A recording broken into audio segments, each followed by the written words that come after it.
Hello and welcome back to the Goat Cave podcast. Today, we have quite the episode ahead of us. We have the one and only Adam Mrowka. How are you doing? What up? Hell yeah. Alrighty. So, before we jump into that, let's do some BMX updates. So, first up with the podcast, yesterday I sat down with Ryan and Ian. Those dudes are absolute trail legends. They love trail riding, and I know you've got to love trail riding too. Yeah, man. Yeah, I see some of this shit online. Yeah, those dudes are the best. Ryan actually has a full set of trails in his backyard in the middle of the city. Like, it's so crazy. Those jumps are incredible, though. Yeah, definitely go check that one out if you're into trail riding or just riding in general. It's really cool to just hear them talk and really listen to the love they have of trail riding. Hell yeah, different breed, man. Trail riding of course. Versus the street shit today. Yeah, and one of the things that we kept bringing up is the fact that trail riding is slowly kind of dying, and I would say that it's mainly just because it takes so much fucking work. Oh, dude, yeah, for sure. I'd still have trails going if I didn't have to work all day and then have a certain amount of time to ride, and then you're gonna sacrifice part of that time to build stuff. Yeah, it's a lot of work. Ryan was saying that even with the jumps in his backyard, most times he only rides a couple times a week, and he's digging every day. Yeah, and the jumps at his house are quote finished. It's a full lap. There's they're finished, but they still take so much maintenance and so much work just to keep them running all year. But yeah, shout out to Ryan and Ian. Those dudes are the best. Yeah, next week is going to be super rad. We have Jeff Robertson stopping by the Goat Cave. I have been wanting to talk to him for so fucking long, and I'm so excited that we're finally going to do this. Jeff, if you guys don't know who Jeff is, he's the best. Just look him up. It's Super Happy Fun Land on Instagram. He's got rides for the shop. Yeah, he rides for a station. He's the best. He's got the perfect downside hand plant on a BMX bike, which never see happen ever. Yeah. So oh my god. Yeah, we're gonna talk about Swamp Fest, weightlifting, the FBM Jam, and just Jeff's history on a bike. So talk to him about the weight of front tires. I will definitely do that. Definitely mention that. Yeah. Oh man. But yeah, anyways, I'm super excited to sit down with Jeff. Make sure you're here for that. Yeah, BMX updates. Do you hear about that $90,000 prize purse at the contest today in China? I didn't hear that, no. No? No. Holy shit, dude. There's this contest. It's like a park contest, but they just gave 90 grand to Brandon Lupos, who won. Holy shit. Jesus Christ. It was 10 million yen or something ridiculous. That's some serious coin for riding a bike. I know. And what did suck is that the next prize purse for second place, who was it that got it? I have it down here. Daniel Sandoval took home 18 grand. So it's you're literally jumping by 60 grand. Yeah, but still 18 grand is still a good paycheck. Dude, that's a good paycheck. In third place, Logan Martin ended up with leaving just under 5 grand. So most pro contests don't even pay that. The Joyride contest that just happened where you had Brock Rayford, who's a Red Bull rider. You had some of the best street riders in the world show up. I think Brock won and only got $2,500. It wasn't the Vans Bowl contest. Wasn't that 40 grand total prize? Maybe, purse? yeah. I think it was something like that. It's definitely pretty cool, 90 grand's a lot of fucking money. Oh, hell yeah. Yeah, so shout out to fucking Brandon Lupos. And he's actually, since he's from Australia, he's actually going to give a good portion of the money to the wildfires that are happening. Yeah. That's fucking awesome, man. Dude, yeah, that's respectable as hell. Hell yeah. Especially 90 grand. I guarantee he's going to give at least 5 grand of that away. Oh, yeah. Just for riding his bike, sure he'll do that. Dude, that's wild. Hell yeah. Cult just dropped the 2020 line of products. Something that I love about Cult is that they don't drop it over, the course of a couple months like a lot of companies do. They literally just go flat out. They're here you go. Here's everything. Yeah, and there's so much cool shit. I was on their site on the other day. Sorry, can't talk. The other day I was on the site looking at all the products. I'm Jesus Christ, man. They got stuff from Brandon Began, Corey Walsh's new frame, which I'm going to show you in a second. Chase Hawk's frame. I already ride that, but the new color is so cool. Oh yeah. Yeah, there's all that stuff. Those guys really kill it at Cult. They're seriously the most stacked team in BMX in my opinion. Dude, even at the shop level, you see it Cult in the last. I mean, they've always been pretty popular, but in the last couple years, yeah, they're taking off, dude. Definitely stepped up to be one of the most popular brands that I carry. Yeah, of course. And what I love about Cult is that there is no parts company. You know what I mean? When you think Sunday, you think Odyssey as their parts company. Yeah. Shadow, Sub Rosa, Yeah. like Eclat, We the People. They don't do that at Cult. They make everything. It's like even like usually it's like the good company and like the crappy parts company. Like you mentioned Sunday Odyssey, it's like, well, both of those are like pretty top tier still. Yeah. But then like with We the People, it's like, okay, Salt Plus, or then like Eclat. even like Kink is like Mission is their like sister brand. It's like, yeah, it's cool that they're keeping it all in one family. Yeah, exactly. I will say those Mission Universal Hub Guards, I've been running those for a couple of years now. Damn, do they work well. Dude, like most of the Mission stuff, I mean, in most of like, it's just mentioned like Sunday Odyssey, like top tier, like not saying that like Salt or like Mission or like crappy. It's like the stuff that they're putting out for the price points is sick. Like even like Mission brakes are super good and like really well thought out and designed. It's like they're cheap as hell. Yeah, exactly. It's crazy to think that, you know. I think it's those Odyssey brakes, the Springfields. Yeah, those are an interesting design. They're so different. The only problem that I've heard from people is that like the spring you end up losing it or it'll pop off. They ended up fixing that. Okay. The first little while they had them out, it was like a pretty dainty spring, and like now they actually packaged them with like an extra spring, and they're like heavier duty. Nice. And like those definitely hit like a good niche market of dudes that's like, okay, you're not a full-time brake dude. You want something easy to take on and off. It's like, well, like you can't. Yeah, go those wrong. are the best for that. Oh, there's no set. If you're running like brakes full time, like yourself or myself, definitely go and like spend a bit of money. Like a good brake setup isn't cheap, especially for me. Like I run a gyro, so right away it's like $200 just to make a decent setup. Even a decent caliper these days, you're like looking at like $80-$90 for like a decent caliper. But I mean, you buy it once and you don't have to worry about it. Like I'm still running like OG fly brakes, like the old CNC'd ones. Like I'm running some Eclats that I've had for like six years. Never like had them, on a brake. Just always been running them. Haven't replaced the springs. Just keep them going. Hey, my brakes were strong enough. Like they ripped the mounts off my last frame. There Welded you mounts go. ripped right off. So jeez, man, that's like pretty crazy. I wonder if the welded. I would think that the welded mounts would be stronger than the removable ones. Yeah, you'd have to believe. But it's the first time I've ever done that. First time I've seen it happen. They go through a lot of stress though. Like really thinking about it. Those fucking welded mounts definitely go through a lot of stress. It's a lot of flex, especially like everybody runs clear pads now. It's those things stick. Bite, man. It's like throwing a stick through your spokes. Like. Yeah, I run clear pads and then Shijo's brake tartar. Like cheating. It's literally fucking so solid. It's cheating. If you can't get your brakes to grab without additives, you need to set up your brakes better. Yeah, no, they definitely need to be set up better. I just love the way that they look. Because, like, I have one of those Primo Perverts. Yeah. You've seen my bike before. Yeah. I have, like, the weird cable that sticks up and then down. Yeah. It's just the fact that that cable goes up and then, like, straight down. Yeah. Like, it doesn't make sense. It shouldn't work that way, but I don't know. I just love the look of it. So I'm like, all right, I'll throw this shit on there. You got to get it to, like, Matt Drew levels where, like, the rim is so gummy that, like, you stick a fufana and pull your lever, but you let go. And the brakes are still engaged. Oh, like, man. They don't actually break the lock until you start rolling again. No, thanks. I love a Bubicas way too much. I feel like I'd just land and fucking slide right to my head. You could do a Bubicas and then take, like, no-handed a Bubicas and come down fake. It'll release eventually. Eventually, Oh, man. Alrighty. So, let's show you guys this photo of the cult frame. Jeff asks if Station can sponsor him. No, Jeff, you're off the team. Oh, man.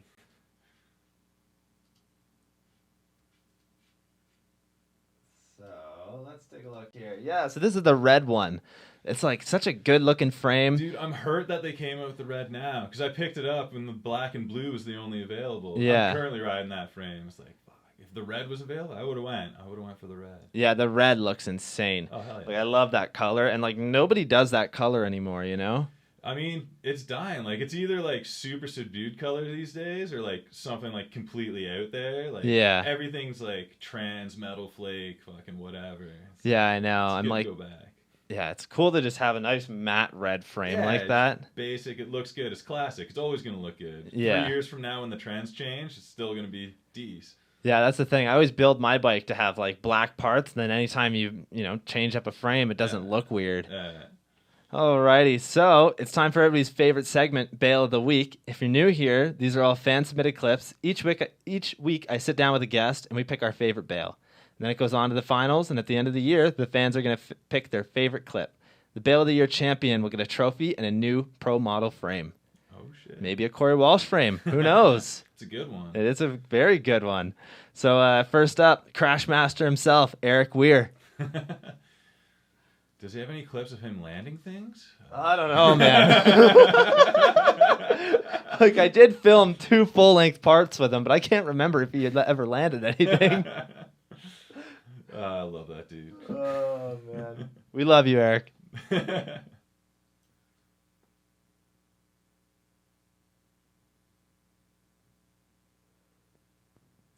Like, just that little fucking See what bar happens? turn. Too many appendages on his bike. Too many things hanging out that can get caught up. Yeah, it's those pegs, man. Mm. Oh, man. All right, and then next we got Adam Wambolt. It's a clip from All In. Just like one of the worst ways to crash because it's on something so simple and like just the way that you fall is just like, He went down gentle, though. pretty gentle. It's just like so heartbreaking. You're like, for fuck's sakes. I still need to make it out to that park. Haven't been yet. It's a lot of fun. Slack. We got PJ from London local. You've probably seen this clip before. It's hilarious. Oh, that sucks.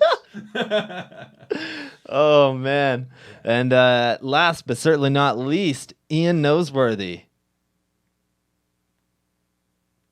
Oh, I saw that one on his Insta. Oh, man. You showed me that after the podcast yesterday, and I was like, send that shit in. Well, hey, man, at least his body made the rotation, right? There you go, right? All righty. So out of these 4 amazing slams, what are you going to go with?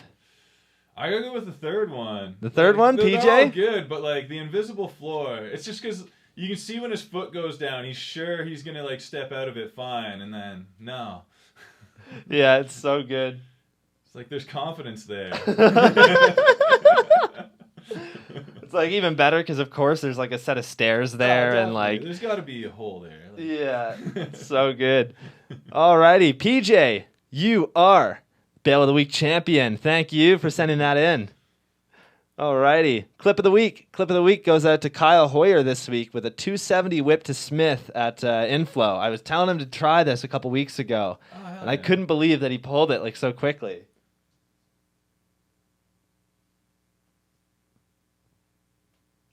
Nice. Like so clean too. I mean, I still say the best thing he did at Inflow was at the last contest we put on. The sponge. Yeah, the long jump on the resi. He damn near made it into the quarter after the jump.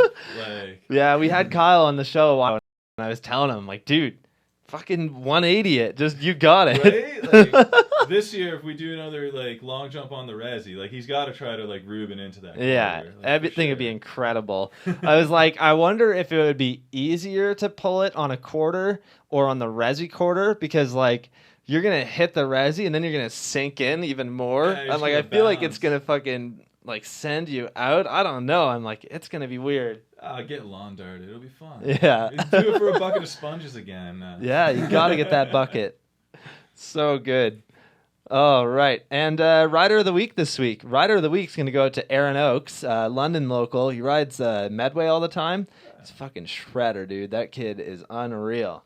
So here's a photo of Aaron that we can all appreciate. Oh, hell yeah. I just love the like huge air tables. That kid is nuts. Like I've seen him fucking, he always gaps from the spine into the big side of the wall. He'll do it backwards. He's just, like that bull is built for Aaron. Oh, yeah. It's nuts. That bull's, yeah, it's for roasters. Yeah, sure. It's unreal, man. Shout out to you, Aaron. You're the best. Yeah. So question of the week this week. I asked you guys, who's your favorite rider and why? If you're listening right now, feel free to call in. I'll throw the number on screen. Yeah, just call in at some point tonight and tell us who your favorite rider is.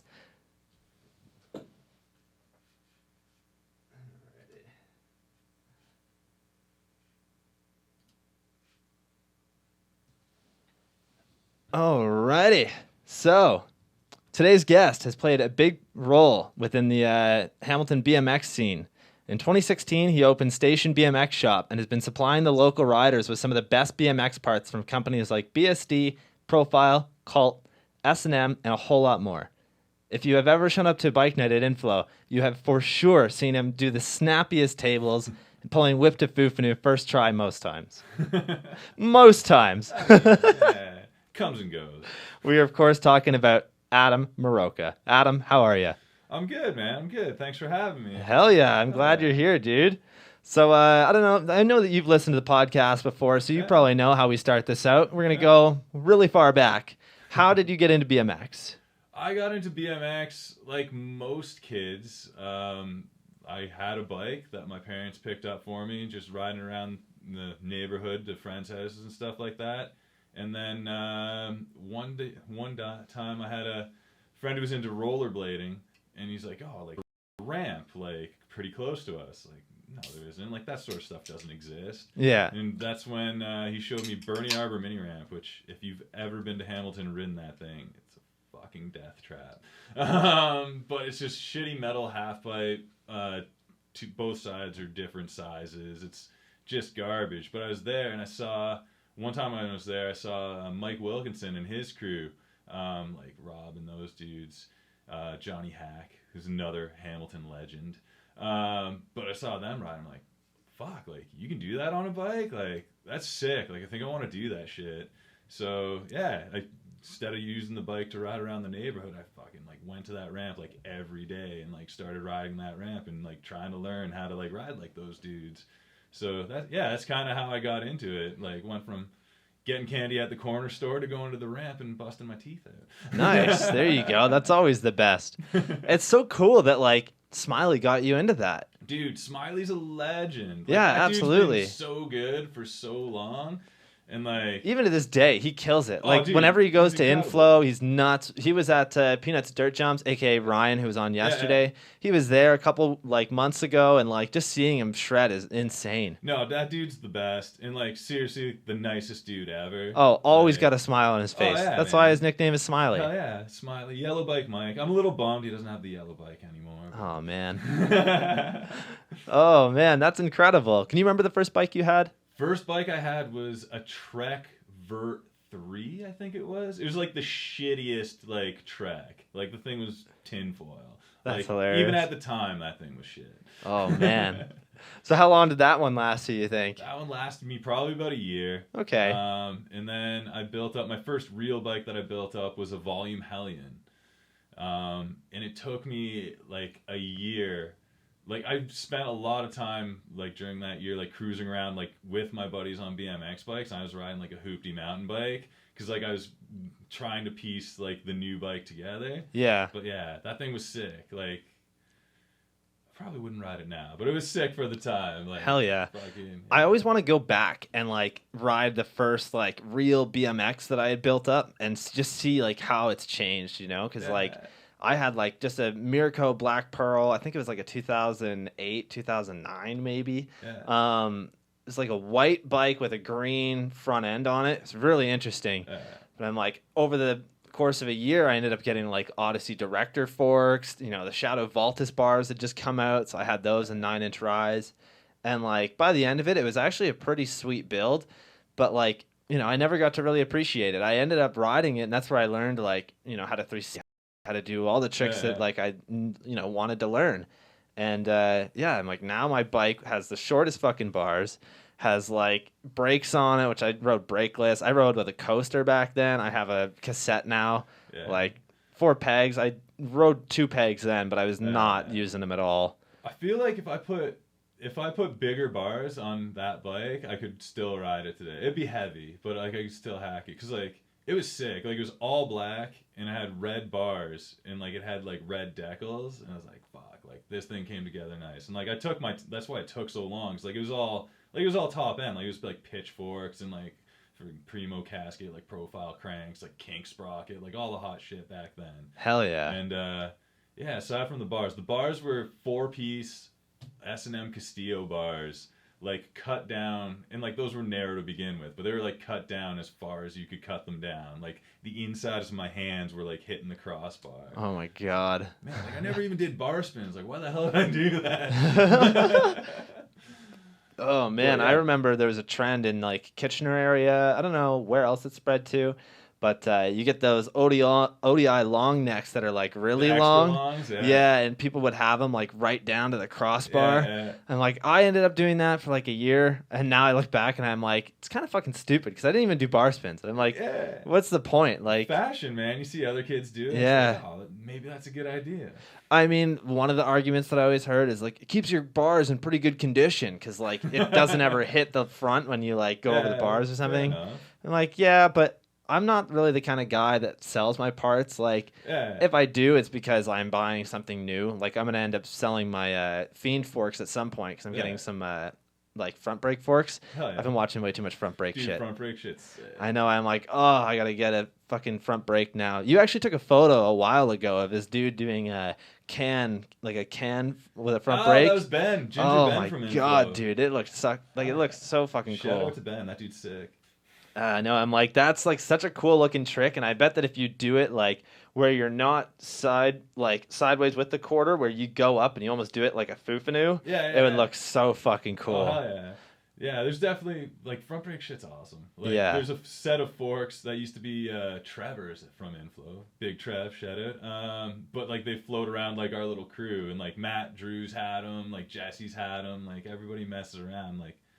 It's sick, but like to be a full-time like front brake rider, like that's dedication. Like that's a lot of accessories on your bike. Yeah, I know. I'm like, that's the only thing is that I've never really rode with front brakes. I don't really do foot jams. Like I don't really like foot jam tricks.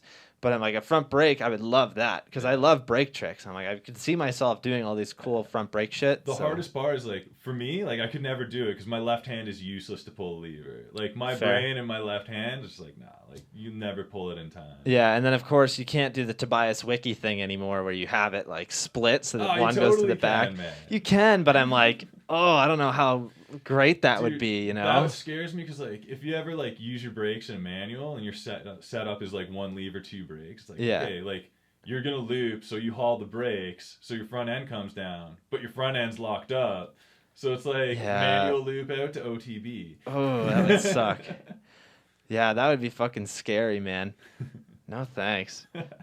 Oh, man. So who were some of the riders that you looked up to? You'd mentioned Smiley and then a couple other dudes there as well. Yeah, like Smiley, Rob, Johnny, like all the OG like Hamilton dudes. Like those were the, like before I knew there were pro BMX riders, like those were the dudes. Like I'd see them at Bernie Arbor and it's like, man, like all I knew is like, oh, those dudes are fucking sick. Like I want to do what they're doing. Yeah. So it's like, yeah, those are definitely when I started riding the ones I was looking up to. Then as time went on, like, yeah, and get more into it, like no pros and stuff like that. Like, I mean, typical like washed up mid schooler fucking list, like Garrett Burns, Joe Rich, fucking Van Homan, like all your standards. Ruben, of course. Oh fuck yeah, Ruben. Did you just see that Garrett Burns and Ruben are doing a show or something? BMX mountain bike. Yeah, I saw that earlier and I was like, this looks fucking crazy. Like, but it looks like so much fun. Dude, like I'm conflicted on it because like part of me is like, when I saw that, I was like, fuck man, like this looks kind of cheesy, but it's like, but it's Ruben and Garrett, so it's like, it's got to be sick if those dudes are doing it. I know, I'm like, I bet you they actually are pretty fucking cool to ride. Oh, I would love to like ride one for a session and just see like how it rides. Yeah. You know? Well, I mean, Ruben mentioned with that stuff, he's like, oh, like the idea came, like he was out in Whistler years ago and like was riding like A-line and shit like that on a mountain. He's like, oh, this is sick, I want to do it on a BMX. Like, I get it. It's like, now I want to see you take this contraption and go ride Whistler on it. Oh my god, yeah. I wonder if it would. Dude, it'd probably be a good time. You'd probably struggle to do some of the drops and shit, like the gnarlier shit. But like through the main lines, it'd probably be a fucking blast. Yeah, that'd be fucking nuts. My buddy Tristan, he lives out in BC. This dude's fucking nuts. He like set up. There's a spot where like it kind of is like a cliff that goes to another cliff, and there's like a 60-foot drop, and at the bottom there's a fucking like train track for trains, and he fucking suicide no-handered over this fucking gap. I saw a clip. The setup sounds exactly the same, but a clip of a dude who like who eats shit on it. Yeah, and, like, got fucked up hard. Yeah, no, I saw that the other day. I wonder if it's the same spot. It might be. It sound like the setup sounds exactly the same. Yeah, it might be. I'll have to find a photo of that. I know that I have it somewhere on Instagram. I'm like, that would be fucking nuts, dude. That shit's insane. Yeah, I want to have him on the show. He does like, he's both like mountain bike and BMX, and like he's just so crazy on any bike you put him on. Like short little dude. I watched him break his foot 5 minutes after I met him, like trying to barrel roll the box jump it all in. Like, Jesus, dude. He's like so gnarly. Oh man. So we talked a little bit about some of the riders that you looked up to. A couple of years pass and you're opening a shop. So let's talk about how that happened. It's something I kind of always wanted. Always wanted to do. Like even like back, because I always worked in shops. Like when I was in high school, I worked at a shop, and like throughout university, I worked at shops, and then here and there afterwards. Like I've always kind of been in the bike shop industry, I guess. Yeah. And it's something that's always in the back of my head. Man, it'd be sick to do. Somebody should do it. Nobody's like. You go into a mountain bike shop and buy BMX stuff, and nobody knows what the hell they're talking about. Like, give me your money and get out kind of shit. I was like, fuck, it'd be sick to do. It just, the timing was never right. The opportunity was never right. And then, 2016, I was just like, fuck it. I was like, give it a shot. Like, if I don't do it now, I'm always going to think like, oh man, like back in the day, I wonder what would have happened if I would have opened up a shop. So it's like, screw it. Let's do it. Give it a go. Fucking... If it crashes and burns, dude, at least it happened. At least you tried, right? Yeah, man. But, shit's going good, so hell yeah. Hell yeah, that's the way that you want it, eh? Yeah, man. Fuck yeah. Sorry, the cat's trying to eat one of Taylor's plants. I gotta move her out. Like, Taylor would be pissed if she eats any of those. Kitten, come here. Oh, she's gone. I think she's gonna hide. Do you want out? Hey, come on. She might. Let's see. There we go. You gotta keep that away from Jeff when he comes. I know. He loves cats. He was saying that he wants to meet my long-eared cats. Like, you can absolutely meet the buns, Jeff. So yeah, 2016, you opened Station. It was obviously like kind of a dream of yours to open a shop. Yeah. Like one of the things that a lot of people always say is like, it's hard to maintain a BMX shop, especially because like you're selling strictly BMX. You're working with basically just BMX. A lot of BMX shops will also deal with skateboards and scooters just to kind of pass by. Like, Gabe and I talked about how scooters actually keep inflow alive. Oh, hell yeah. And like, they don't just keep inflow alive. They keep all in alive. They keep any of those parks that you go to that allow scooters. There's a reason why they're there. Oh, yeah. And, well, like, there's a reason why there's so many concrete parks popping up these days too. Like, absolutely. If it wasn't for that like scooter explosion, like, I mean, we all like to hate on scooters because, that's what you do. But like, realistically, it's like, man, like because of them, like we got a lot of shit. Like it makes the action sports community, like for lack of a better term, like action sports. Yeah. But it makes it like so much bigger. It's like, well, cities can't ignore it anymore. Exactly. We get 6 spots to ride. So hell yeah. Yeah, and like a big thing that I've always said on the podcast, like you can go back to fucking episode 1, and like I've always said, like anytime that scooters are brought up, there's a reason why they're hated, and it's not just because they look really weird. It's because little kids get on them and they get in the way. They don't know what they're doing. And like my thing is let them ride. You know what I mean? Yeah. Get them involved, get them interested, teach them park etiquette. Yeah, 100%. You can fucking bitch and scream and be upset about a kid like getting in the way or something, or you can go over politely and say, "Hey, here's why you don't want to do that. Yeah. Let's try this over here," or like look around, see what you're doing. You can't go this way in the park if the park goes this way. Yeah, man. Like because any of the kids that I've seen, like especially working at All In for a while there, kids are doing fucking double flares on scooters, and like they're I've got my 7th grade math test tomorrow. Yeah. Like I'm just gonna throw a couple double flares quick. Yeah, but like you said, those aren't the kids snaking everybody. And exactly. Those aren't the kids sitting on like the ledge in the middle of the park kind of thing. Yeah. The one thing that I'll never understand is the fucking scooter like bars over the like coping on a quarter. I'm like, what are you doing? Like, the sad thing is that like they just don't know any better, and like. You just got to tell them, hey, back up. Like, you can't go there. Yeah. I mean, that's what you got to tell yourself, too. It's like, man, like, yeah, like you said, like, it's not because they're on a scooter that inherently makes them, like, clueless. Like, it's because they're young, man. They could be on a skateboard. They could be on a bike. They'd be just as clueless. Yeah, exactly. The one thing that I noticed recently when I was at Inflow, I went there on a Sunday, so scooters are there as well. Yeah. Like 4 kids lined up on the wall ride, Yeah. just like sitting there, and I'm like, oh, that's like it's such a terrible spot to stand, you know? Yeah, that's a popular one. Yeah, a lot of time like they sit on the spokes too, like in the main section. Yeah. Like, shit, that's like kind of in the That's middle kind of the everything. middle of the park. Like, Yeah. sit in the lower ramp because nobody really uses that low one. Yeah, exactly. But, yeah, what do you do, right? Yeah.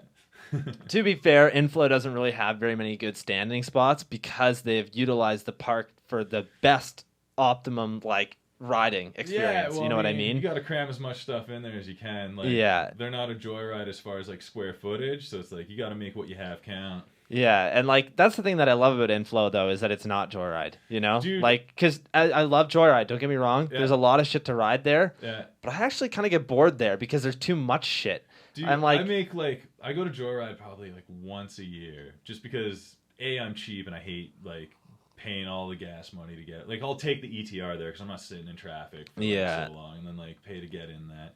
And like I don't know, like it's sick. They got everything. Like it's a hell of a facility, but like I always felt like the vibe there is totally different than Inflow. Oh, too. absolutely. Like Inflow is like way more like laid back, like chill, whereas like Joyride's like it's I don't know. I don't want to say like it's bad, but it's just like it's no, it's a different vibe. Yeah. I totally get it. Like, you know, that's the one thing that I love about Inflow, and that's what I loved about All In when I started there is the fact that it's a smaller park.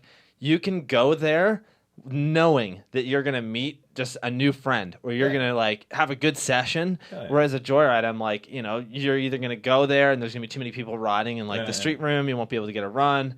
I always feel like personally I don't like the fucking dudes that throw their headphones in, they don't talk to anybody. They're just there to train, you know? Dude, like I understand it. Do that though, like have you ever ridden with headphones in? I used to ride with headphones in, but the thing is that I would like take them out. You would always see photos of me just waiting with my headphones over the shirt. You know, throw them in, do my line, come back, take them out. Dude, I can't ride with headphones. I can't anymore. If I can't hear like my cassette and my tires and stuff, like it wigs me out. Like I can't function. Yeah, I only wear headphones when I'm like riding to work or something. Like if I'm on the road, typically both headphones in, low volume, podcast or something.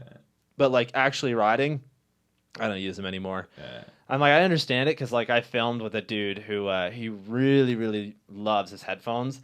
It was such a pain in the ass to film with him though, because I'm like, hey man, like try this or like how are you doing? And he would never fucking hear me. So like always, whenever he would turn to me, I'm like, this what? I'm like, just making sure you're good, right? Like I'm gonna try and do this other angle. Okay. I'm like, just fucking take your headphones out, dude. Like have fun. This is what this is about. But some people dig it, I guess. Yeah, I get it, but oh man. So let's go back to Station here. So owning a business is like extremely hard, especially the first year is what I like hear from a lot of people. Yeah, you know, other business owners, including my dad, would definitely agree. First year is the hardest, you know? Well, it's a learning process, right? Like you're dealing with a lot of shit that like you haven't dealt with before, like just like simple shit, like dude, like how do I file my taxes? It's like, well, fuck, you need to figure that out because if you don't, like you're gonna, you know, you're gonna feel that after. Oh yeah, they'll come for you. So. You know, like just to go on this tax stuff, not a lot of people know this, and I don't know if you know this, but my dad, he opened a tattoo shop a couple years ago. He's like really respected tattoo artist in the like tattoo game, I guess, and you know he's been doing it for longer than I've been alive, which is crazy. Anyways, opens a shop, you know, does everything that he's doing, and nowadays he actually has to pay his taxes in advance so that he doesn't have to pay like a penalty fee. There's a penalty fee if you wait and pay them afterwards. Like, so he ends up having to figure out what he should be making in the next like 3 months, and then he pays it, and then afterwards, like the year after, they'll give him a bunch of the money back that he already paid. So then it's like all that money just goes back because like he'll never not be paying before he makes that money, if that makes sense. That's a service industry thing. Yeah. I actually I worked at Canada Revenue for a while. Oh wow. So like, it's an interesting job. Dude, it sucked. Oh, probably. But it was actually nice. It was a good primer to like doing this sort of stuff. It's like, okay, like I know, like I have the fear of God in me. I know if I don't file my shit, like I'm basically up shit creek. But I also knew it's like, okay, like I can put this here, kind of shit. Like like that income goes on this line, and I can deduct that here. So that was good there. But yeah, that job sucked. Yeah, man, fucking pay your taxes. Taxes are like the only thing that like, you can't fucking get it like that you can't get away from like not paying. Oh, hell You know yeah. what I mean? Like you don't pay your taxes and guess what? They'll throw you in a fucking cage, dude. Like they don't fuck around about that. Dude, yeah, it's definitely pay your taxes. Hell yeah. Oh man. So what were some of the other struggles that you had at first and what were some of the things that you had to do to kind of overcome that? Well, I mean, like money's always the struggle. Like even now where the shop is, like the shop's doing well, and like I have a decent amount of stock on the store stuff. But it's always a struggle. I always want to carry everything. Like I'd love to have like one of everything in every fucking color in the shop. It's like like realistically, like dude, don't have that money. Like that costs a lot of money to have that stuff sitting on the shelf. So like the struggle was like learning. I guess it's different in like every sort of like demographic or every sort of like different shop has their own like community and brands that are hot and things that are hot. But like learning like what like the dudes that are coming into the shop, what's popular, what do guys go through, like what do I need to have to like satisfy the community. And then once you have like kind of your staples, it's like okay, like I know like everybody around here runs like ODI grips, so it's like I better have like black ODI soft grips in stock, or else like kids are gonna be bummed and go somewhere else.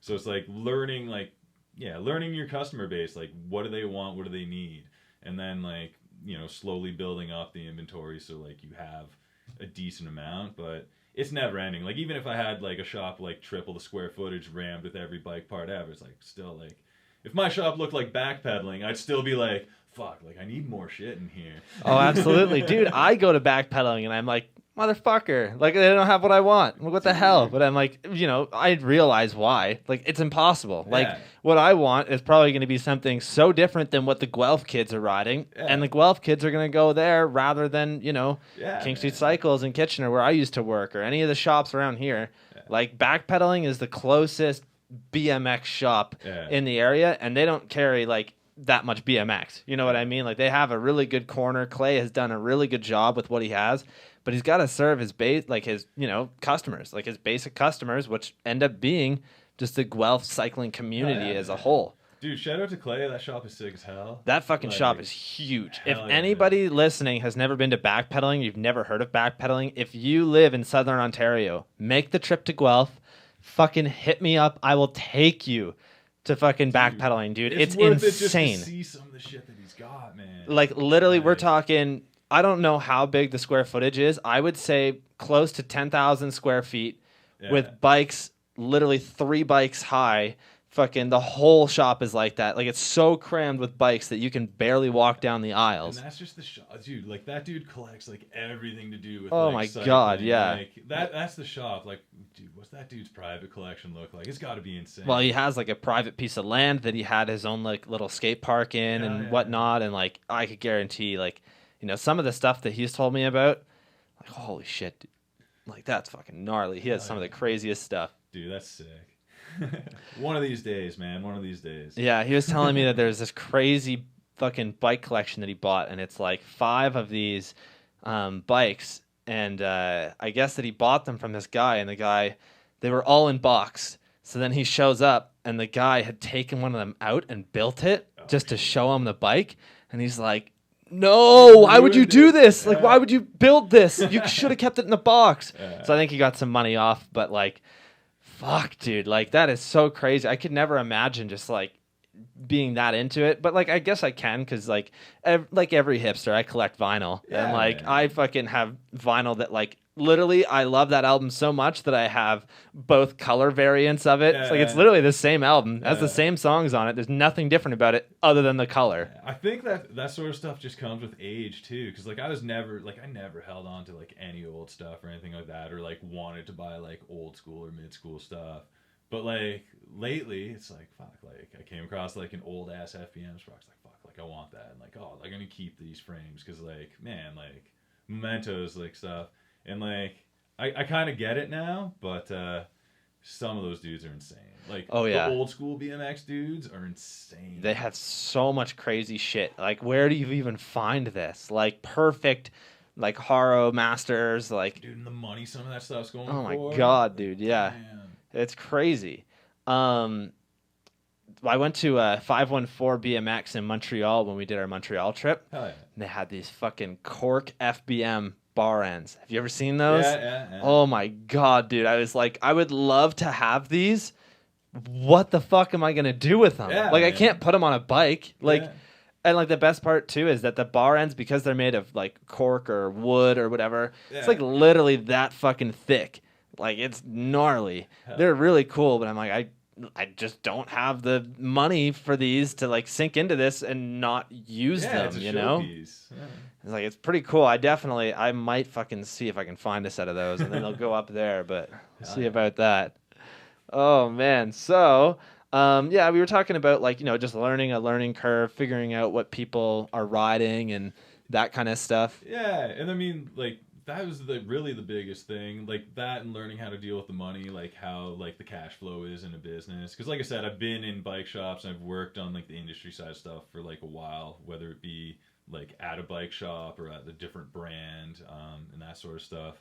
So like the day to day is like, oh, like how to set up your cash and like how to like stock and that sort of stuff, or like just make sales and basic customer service. That's like, okay, like that stuff's like second nature. Yeah.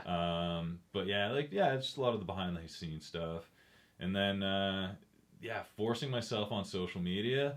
I'm definitely not that dude who puts himself out there a lot. Like, I'm not like, yo, look at me kind of thing. So that's the thing. I was really surprised that you were even interested in coming on the show, because like I looked at your social media presence and you really don't post much. You don't really do much with social media, which isn't a bad thing. Like myself personally, I feel like I wish that I could do a little bit less, but in order to do what I do, I kind of need to, you know? Yeah, with the shop account, like I try to do more, but it's like, any time I'm trying to post something on social media, it's like, well, like, what am I going to post? Like, if I'm going to post something, I want it to be something that is like somebody have any interest in. I don't want to be like, oh, yo, like, here's a stock photo of like a bike, like, come buy it. Or like some places would be like, they'll just poach like clips off of like fucking like Cult's Instagram or something like that. It's like, oh, like, look at such and such riding a bike. Like, you can get those here. It's like, yeah. I always feel like if you're going to do anything with social media, the best way to do it is just to be genuine and like not steal stuff. Just post like,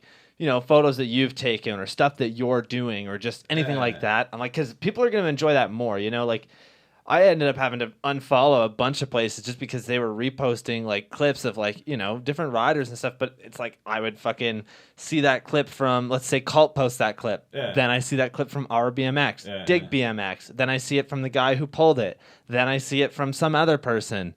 Like, I can't keep doing it, man. It gets recycled. And then like the other thing is too, it's like, man, like I'll unfollow like places and people on fucking Instagram, like if they're posting like every day, like multiple times a day, like 90 fucking stories and shit. It's like, man, like I don't need to be bombarded with shit. Yeah, so it's one of those things I'm trying to work on. It's like, okay, I need to post more shit, because like, yeah, like that's how you get in touch with people these days. That's how you stay in the loop. But at the same time, it's like I want it to be like useful or engaging, like, but I don't know, man. It's one of those weird things. One of the things that I could give you for advice when it comes to like social media presence and whatnot is try and post like, I would say maybe 3 stories a day on your Instagram story and maybe an actual post once every couple days. That seems to work like perfectly because you're not bombarding people. Most people will see it. Your stories are a big thing.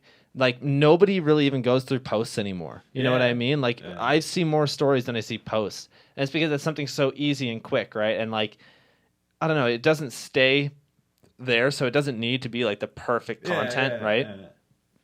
Fair enough. Yeah, that's what I would say, I guess. But, yeah, so, like, obviously... I'll start posting, like, way more stories of, like, Dan and I playing, like, Xbox at the shop. Do it. Like, that's probably... That'll bring people in. On my KD. Hell yeah.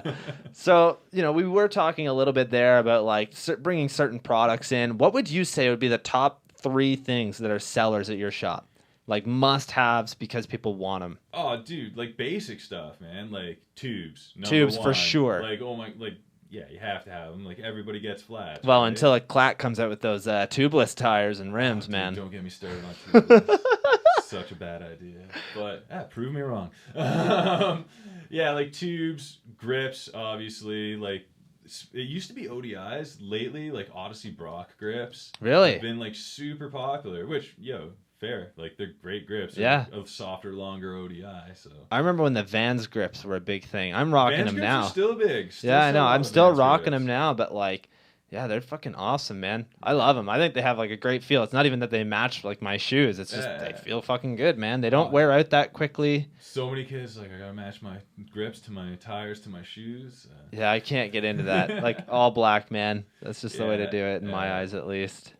Hell yeah. Yeah. So grips and everything. What would you say is like your big ticket item that sells a lot? Like frames, bars. Frames are a weird one. Like, yeah, you go through like a decent amount of frames, but like, it's like stuff lasts these days. Like, it's not like back in the day where shit broke all the time. Like, your average kid, if he buys like a good frame, like he's not gonna be back to buy another frame unless like he's one of these kids that's just like loves colors, or like he's like, man, like I bought like a Trails Geo frame and like all I do is like foot high ledge stuff. It's like, okay, maybe he'll get like a street frame. Yeah. But like they do go, but it's like not like crazy volumes. I bet honestly the most expensive part that you sell most like forks, man. Really? Yeah. Damn. I never would have thought that. I don't know why. Dude. Like frame, I understand that it would be once in a while. I felt like it would be bars, because bars, I feel like people always want to change up the way that they feel. Yeah, I don't there's know. definitely kids that want to swap out, but a lot of kids, like, they'll find a size and they'll stick with it. Yeah. With forks, I guess the reason that forks go so often is, they're cheaper than a frame. Yeah. And a lot of kids, like, they'll get a complete and, like, ride it, and, like, they'll bend out the forks, but the frame's still good. So it's like, okay, like, I might as well cash out and get a decent set of forks. And like I wholly support that, because like snapping something in your front end sucks way worse. Well, fucking dude, I have permanent fucking tooth damage that like is so fucked. I have to go to the dentist every 3 months. Like, and it's not because I don't brush my teeth. I brush them every day, you fucks.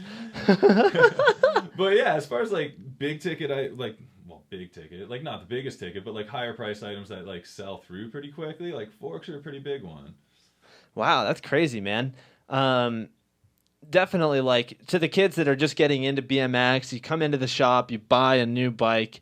I would say, like, your best bet is to spend a little bit more money and get the higher level bike. You know, I always see kids that are like, oh, well, you know, like, I want to put like 600 into a new bike, when it's like, in reality, you should really be trying to do 8 to 9, because the parts will be a little bit better most of the time. I mean, it depends on the kid. I guess that's fair.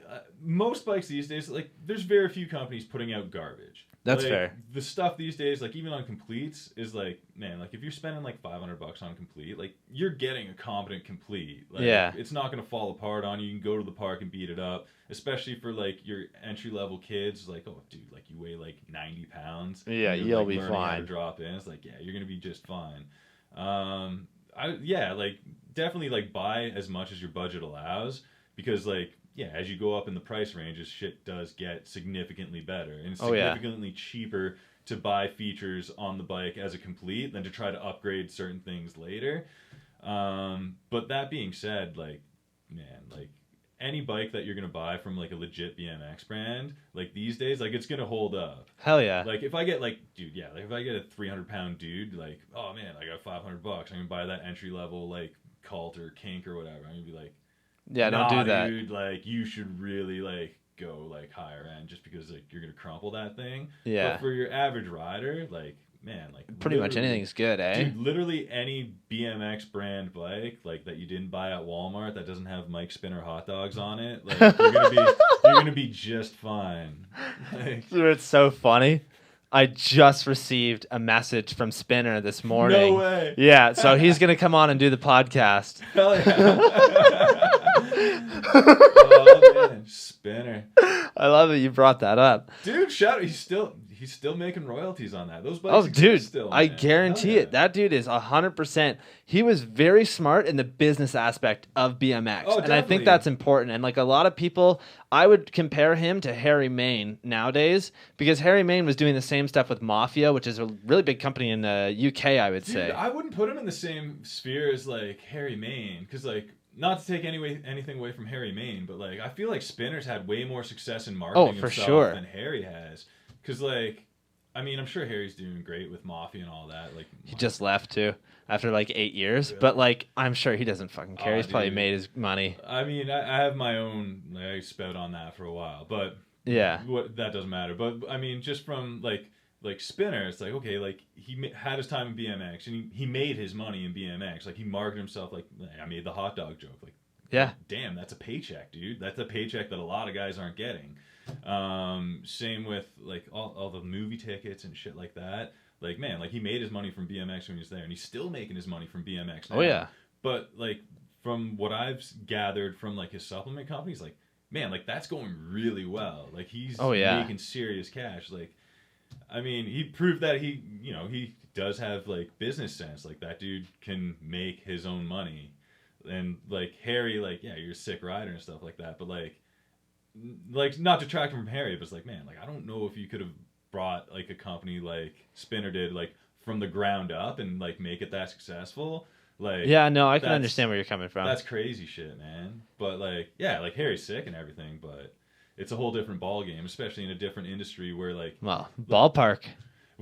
But I mean, like, it's not like Harry, like even with Mafia, like, okay, like you're harnessing your celebrity in the BMX sphere to sell products. Like, well, that makes sense, right? Yeah. Like, Spinner didn't go into like protein powders and like health stuff. Like, nobody gives a shit. Like, nobody in that sphere knows Mike Spinner. Like, yeah.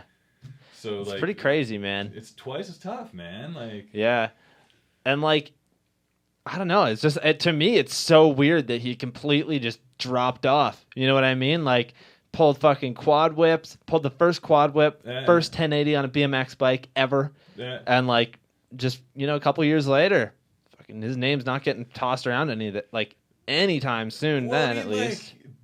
A lot of BMX hated on that. Dude. Oh yeah, a lot of BMX hated on that dude. And like, I'll admit, like I was in that ballpark. It's like, man, like I don't dig this dude's riding. Like I, like fit as many bars and whips and spins. Like, dude, I respect it. Like it's hard as hell, but like it's not my cup of tea. And I think that's like where the majority of BMX kind of went and like kind of choked out what he was doing. But I mean, I'm sure there's other reasons. Like I'm sure that if he really wanted to still be like pro BMX in the spotlight, like he could have made it happen. Yeah. But I'm sure there's other reasons why he's just like, you know what, like we're gonna step aside and pursue other things. Well, yeah, man, he definitely was like somebody that was really hated in the BMX scene. Like a good way to think of it is like think about when Rodeo Peanut was a thing, and think about Nigel Sylvester at that point. Nigel was getting hate from everybody, and like I talked to Dustin. I don't know if you watched that episode, and Dustin was like, he feels so bad about Rodeo Peanut. He feels terrible that he even did it. Like,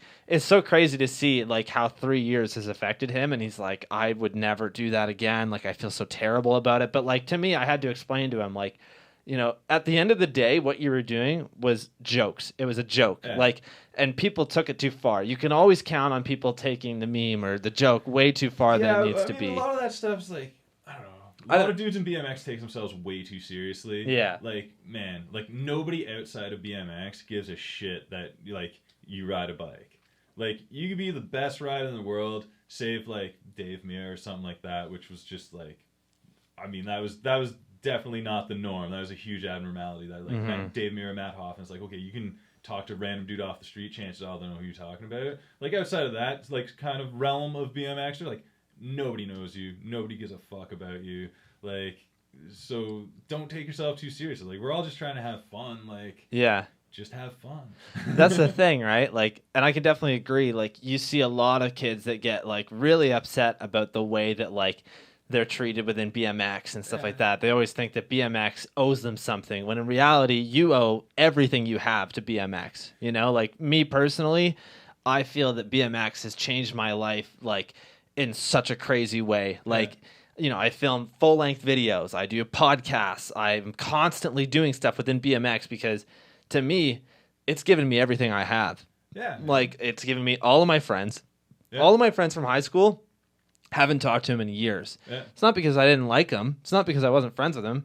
It's because I fucking love BMX and they didn't. They don't like BMX. Yeah. So I'm going to do what I want to do, I guess. Yeah. Different spheres, man. Yeah. I don't know. To me, BMX is one of those things that I've said it a billion times, like it's incredible. Like it's insane. And that don't ever think that, no matter how big you've become, don't ever think that BMX owes you anything, because it doesn't. Like, you owe everything to BMX. That's the same deal, man. Like, I've been riding for like north of 20 years now. Yeah. And like, man, like some of my oldest friends and like are all through BMX. Like, I've met so many people and went to so many crazy places and had so many crazy stories. Like, just because, like, yo, I dig riding bikes, and like so did a bunch of other people. Like, hell yeah, it's sick, man.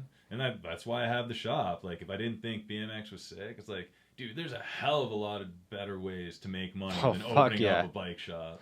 Dude, honestly, I'll say it right now. Opening a bike shop, if you're trying to make money, terrible idea. Fucking idea. Terrible idea. Don't do that. Yeah, man. Do it if you love BMX and you're willing to go through the hardships for that. Dude, pretty much. And like, especially if you're gonna have like any sort of like, what's the word? But if you're gonna stay true to yourself, stay true to your morals. Like, dude, like, if I wanted to, like, hell yeah, like, I could throw scooters and a bunch of shit in the store and sell those and count my money. Because, like, dude, a lot of places did. And, like, I'm not shit-talking them for doing it because, like, hell yeah, like, make your money.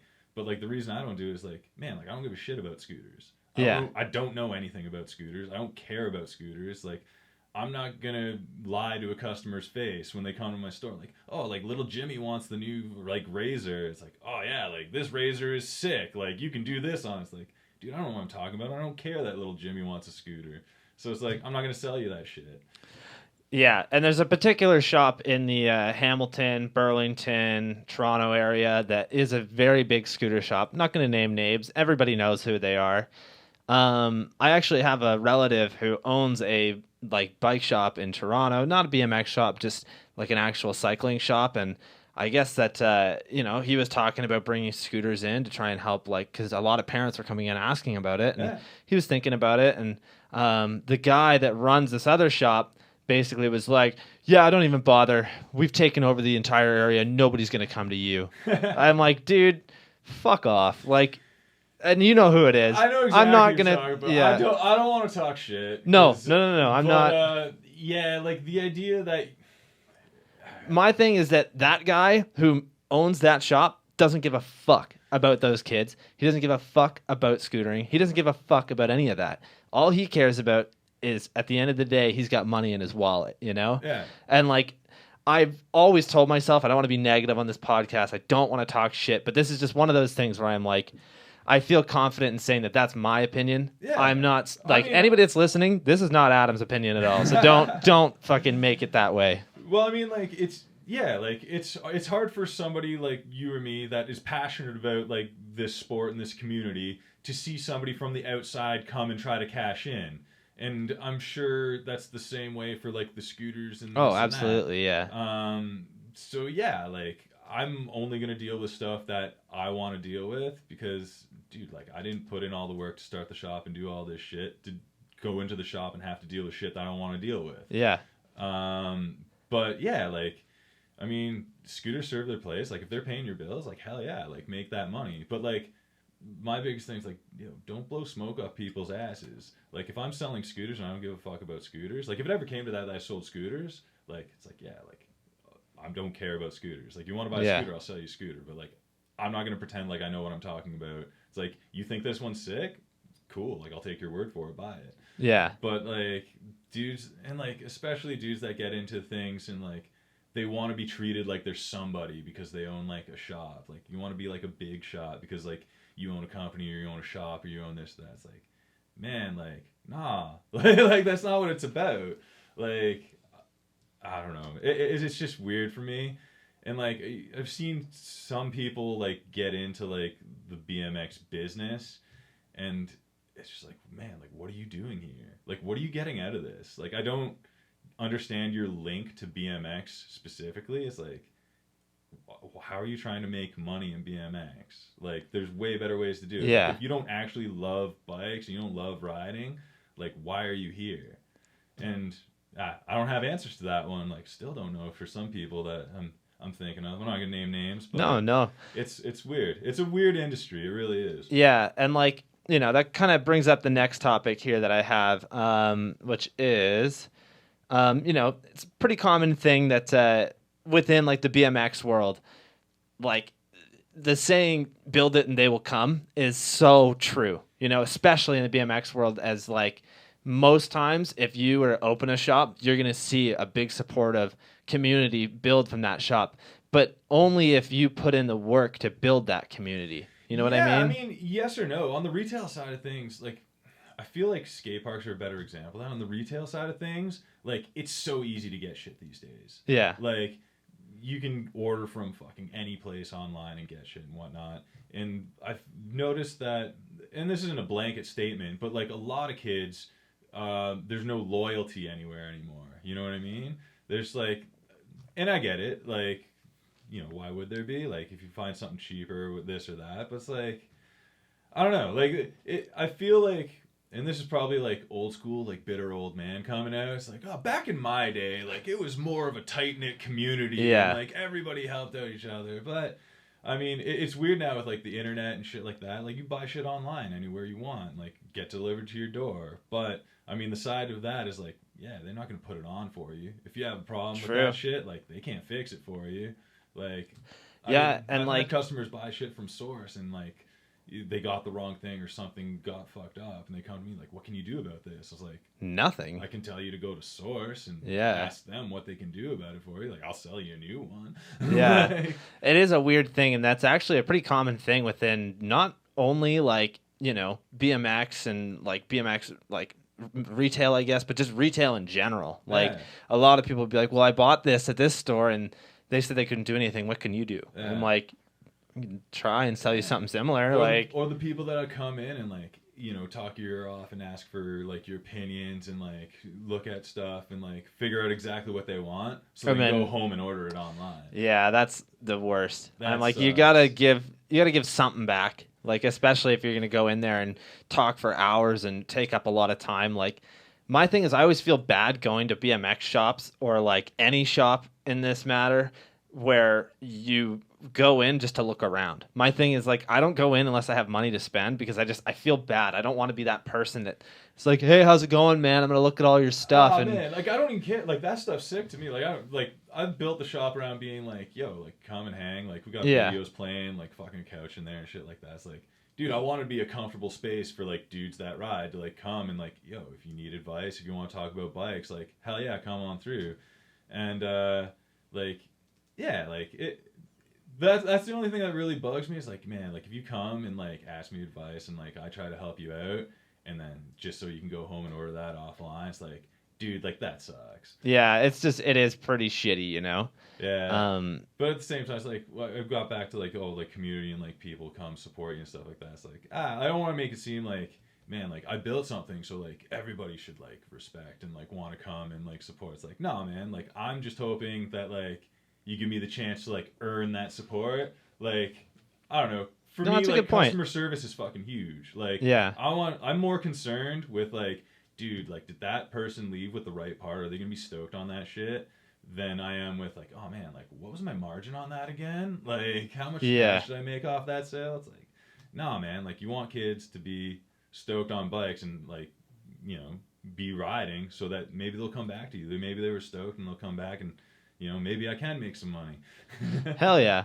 Yeah, I definitely think that like it is pretty cool to own a shop. You can have a community, you know? Hell yeah. Like me personally, like I was saying, I don't want to annoy somebody and I don't want to like, I don't know. That's my thing. And I love totally that like, get that, yeah, 100%. most shop owners or like shop employees are pretty much, they're fine with you just coming in to look around or just coming in to hang out, you know? It's just my thing from retail where like I've worked in retail for so long. And that's just the thing that I see all the time where it's like, yeah, you don't want to feel like you're wasting anyone's time. Yeah, exactly. Yeah, so let's move on here. Let's see. So, you know, we were actually talking a little bit about mail order. I would like to go into how the internet has changed BMX and whether it's good or bad.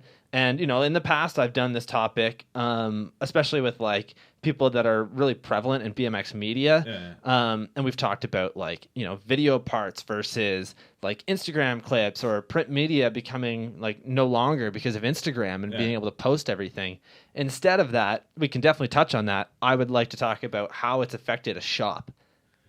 I mean, it's crazy because like, yeah, like it's definitely affected. Like you definitely lose sales to online because like, yeah, like you can get anything you want online. There's tons of places. Like, go to the Source, or like, is Dan still around? Does that still exist? Dance Comp? Yeah. I don't know. I thought they went under. Yeah, I don't know what they're, but like, yeah, like, and like, yeah, like, you do that. Like, it sucks, but like I said, like, they're not gonna fix your bike. They're not gonna be able to give you advice. Like, you can't go in and talk to them and figure out what you need. Yeah. Like, so I mean, it definitely serves its place, and especially like, mail order's sick for people that are like, especially in Canada, like, live in an area that doesn't have like a decent shop, or like doesn't have access to that sort of stuff. It's like, well, hell yeah, like, definitely it's sick that you have access now, that you can get whatever you want and like get that product. But yeah, it definitely serves its place. But I think like, brick and mortar stores will always have a place. Yeah. And like, that sort of role is like shifting these days, but like, there's definitely still a place there. No, I can definitely agree. So for any of the listeners that are, I have a lot of like UK listeners and people that aren't from Canada. Where we are from in Canada, we're in like southern Ontario. If you drive like 3 hours north of where I live, you will not fucking see a person for like 100 kilometers. Forest. Like, it's literally just forest. There's everything, and then all of a sudden you'll find a tiny little town with a really cool skate park. They don't have a shop. They don't have anything like that. So when we're saying like, mail order and being able to ship it to them, it's a really big thing, and like, it definitely probably helps out for people that are running that. Oh, hell yeah. But yeah, like, I don't know. I just think most likely, like, I don't know where I'm going with this. I think that like, mail order is definitely something that you probably want, but at the same time, there's nothing like being able to go to the shop and start a connection with that shop, and being able to actually learn more about those people, like, definitely it's difficult. Like you were saying earlier, like, the loyalty is really hard these days. It's so hard for me to support like multiple shops, because I have so many friends that run shops, obviously, like Clay and Guelph, obviously yourself. There's so many others in the area that I want to help support. And that's like, it's pretty cool though. That's a good problem to have, Definitely. Like, it's definitely better than being like, oh, well, I can only get these parts at this one shop and nobody else has them at all. Right. Yeah. So, yeah, like, we're pretty lucky for that. But yeah, like, Definitely. other parts of Ontario or even Canada, it's so... Yeah, sometimes that mail order is your only option. So, oh, exactly. I mean, it's sick that, mail orders serve their purpose. They're keeping dudes riding just like I am. Yeah. So, like, everybody's got their spot. Yeah, so like, I was going to touch a little bit on the fact that your site actually doesn't have a mail order side of things. Man. And is that strictly just because you are a firm believer of like, brick and mortar is the way to go? I mean, definitely. Like, doing mail order stuff is like a bit of an undertaking, but like, I've done that stuff before. I was in the snowboard industry for a while, and I helped run a big e-retailer for snowboard stuff. So like, I know what goes into it. I know like the back end of it. So it's not that per se, but yeah, I don't need to mail order. Like, I'm not the shop that's trying to support Canada. Yeah. I'm the shop that's trying to support my local scene and trying to make a difference where I am. Hell yeah. Like, I'm not trying to bite off more than I can chew. Like, I want my scene to be sick, and then hopefully other people will see like, oh, like, that scene's dope. Like, we should do more like that. Like, I don't know, like, just spread the stoke, you know what I mean? I love that, because it's not about the money, you know what I mean? You're all about the community and the local, like, BMX scene, and Hamilton actually has an incredible BMX scene. Dude, there's a lot all of the riders. Kids in Hamilton are fucking shredders, like, your whole team is just a stacked fucking team of riders. They're all good. Men. Oh, dude, and they're all fucking, like, next level, all very good. You got Matt Drew, Dan Kauke, oh my god, fucking those dudes are Jeff. Sick, man. Yeah, Jeff, all these guys are unreal. So, like, I don't know, that's my thing. Like, you're definitely really doing something for the community, and, like, since you've opened up, I believe you've helped sponsor some of, like, the Turkey Jams and those guys. Like, well, Turkey Jams and Jesus Jams are, like, the 2 yearly street jams. Yeah. It's like, we started those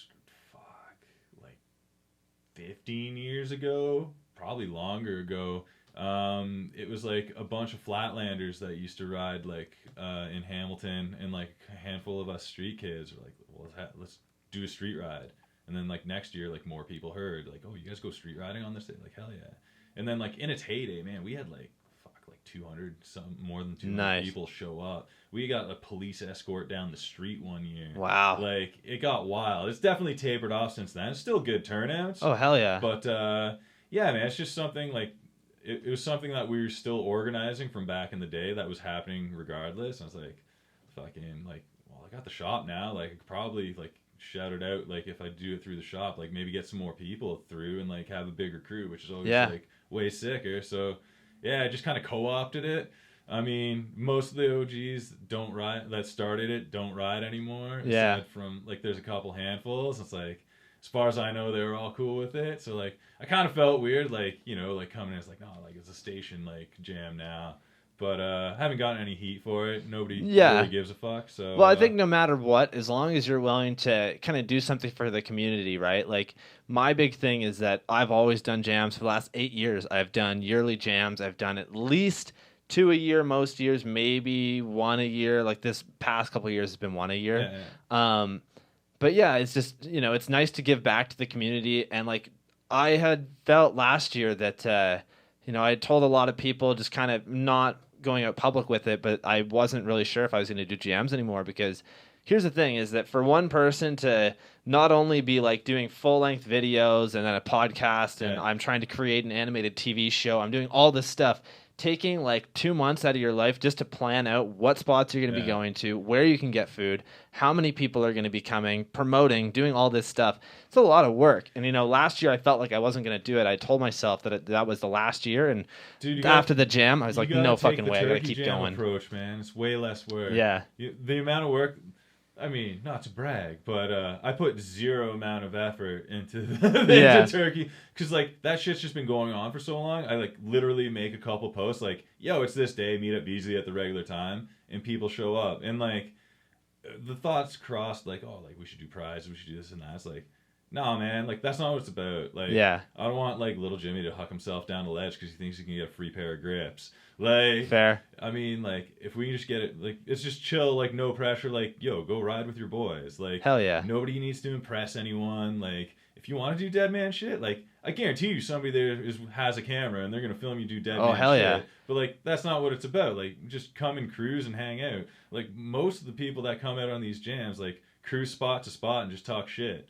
And it's like, fuck yeah, that's awesome. Oh, yeah, definitely. And, like, you know, after the last year's jam, I was like, there's no fucking way I'm not doing these. Like, I will forever do these jams. As long as I'm in Kitchener, there will always be some sort of BMX jam. This year, trying to do a DIY jam. I got to find a spot. I got to start building. I got to do all this stuff, and I'm fucking excited for it. Hell yeah, man. And, like, you know, I've always really loved BMX, and at the end of the day, like, seeing the community and seeing how much they love these jams and how it brings people together is fucking incredible. Dude, it's the best shit. Yeah. Like, getting together with a giant group of dudes and just like riding, like, it's awesome. Like, you meet new people and fucking, like, some people, like, dude, I see them twice a year, like, at these jams. Like, well, hell yeah. Yeah, man. Like, that's awesome. Like, that's what it's about. It's like, I don't care. Like, it's not prizes, no prize money. There's no advertising, really. Like I said, like, dude, I think the last jam, I put one Instagram post up. Damn. It's like, yo, come out. And, like, dude, people come out because it's sick. It's fun, man.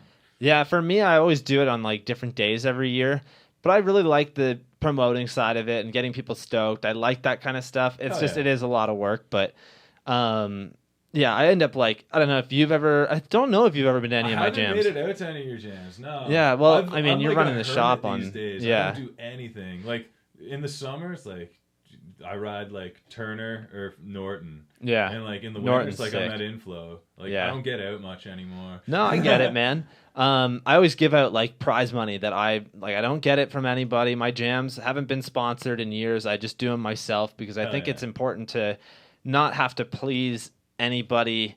Like, you know what I mean? And be like, we're going to have a nice, like, no swearing jam. Yeah, and it's never been like that. Because then you have creative control over your That's the thing, your right? event. Like, I totally get that. 100%. Yeah, so the last couple years, it's basically been fucking come out. We're going to go to some of the best spots in town. Bring a fuckload of beer. I'm going to have a cooler with some ice. You can throw her in there. Hell yeah, man. That's the best shit. My favorite thing about it is, like, I always have Taylor, my lovely girlfriend, a.k.a. HVX Lamb. she'll drive around and like she'll take all the coolers, all the water, all like if anybody ever gets hurt, fucking hop in the car, you're going to the hospital. Like, 'cause we had a dude break his collarbone the one year, and that was the only year that I didn't have a driver. Damn. So like the fucking dude had to like ride his bike to the hospital, which is probably 4 or 5 kilometers away from where he got hurt. Damn. And like, Jesus, man. That sucks. He was pretty fucking intoxicated too, which was really funny. Like showing up at the hospital and there's like, of course, like 4 different dudes with him. So like 5 like drunk fucking BMX dudes walking into the emergency room with their bikes, like talking so much shit. It's like, all of you need to leave. Who's hurt? You can stay. You can't keep your bike here though. Classic. Oh man, shout out to you, Stretch. You're the best. Fucking so good. Yeah, so let's talk a little bit about how like the internet has changed BMX DVDs and Instagram clips, all that stuff. How do you feel about it being an old man? I mean, it's being an old man. I'm like every mid school man. Like I miss props. I miss magazines. Like that shit was sick. But like, like everything's so accessible now. Like everybody's best clips are on Instagram. Like every fucking day you can go and see sick shit. Stuff just moves so fast these days. Like I don't think it's any better or worse. It's just different. It's just the way we consumed media back then is different than it is now. And like, I'm not one of those dudes and be like, oh man, like we need to go like back in the day. Like magazines need to make a comeback and like people need to put out like monthly DVDs. So I was like, nah, like it's different now. Like media's not consumed like that anymore. And like, you gotta just kind of come to terms with it. I'm stoked that there is like some print still hanging on, like Freedom and like zines and shit like that. Like, I think there's one in Australia right now that was just posted the other day, and like that's fucking sick. It's like 80 pages or something, dude. Yeah, that's a lot of work. But the thing is, like, friggin' like now the magazines and like the print media, whereas it used to be like, I mean, there's still cool dudes doing it, and like obviously dudes that are down for the cause, but it's like very like corporate kind of like you have to please your advertisers, and you can't print that or say that about somebody. Like these days, like the magazines that are left, like they're just like really well done zines. Yeah, like there's it feels like it's truer to the cause, and like there's less regulation. And like the shit that's coming out in print now is like super sick. Like even Dig, like they do like an issue every once in a while. I don't know if they're doing it once a year or whatever. It was like that shit's sick. Like they're making it count. So it's like you can still get your fix. It's not every month. But you don't need it every month anymore because you are looking at Instagram like, man, like, I don't need to know that, like, Cult came out with this 2020 stuff, like, a month from now. Yeah. Like, I found that out, like, you know what I mean? No, I get it. Yeah, it's a really good point. But not to interrupt you, Jesse wants to know who your favorite team rider is. Jesse? I can't say Jesse's my favorite team rider because he's the coach.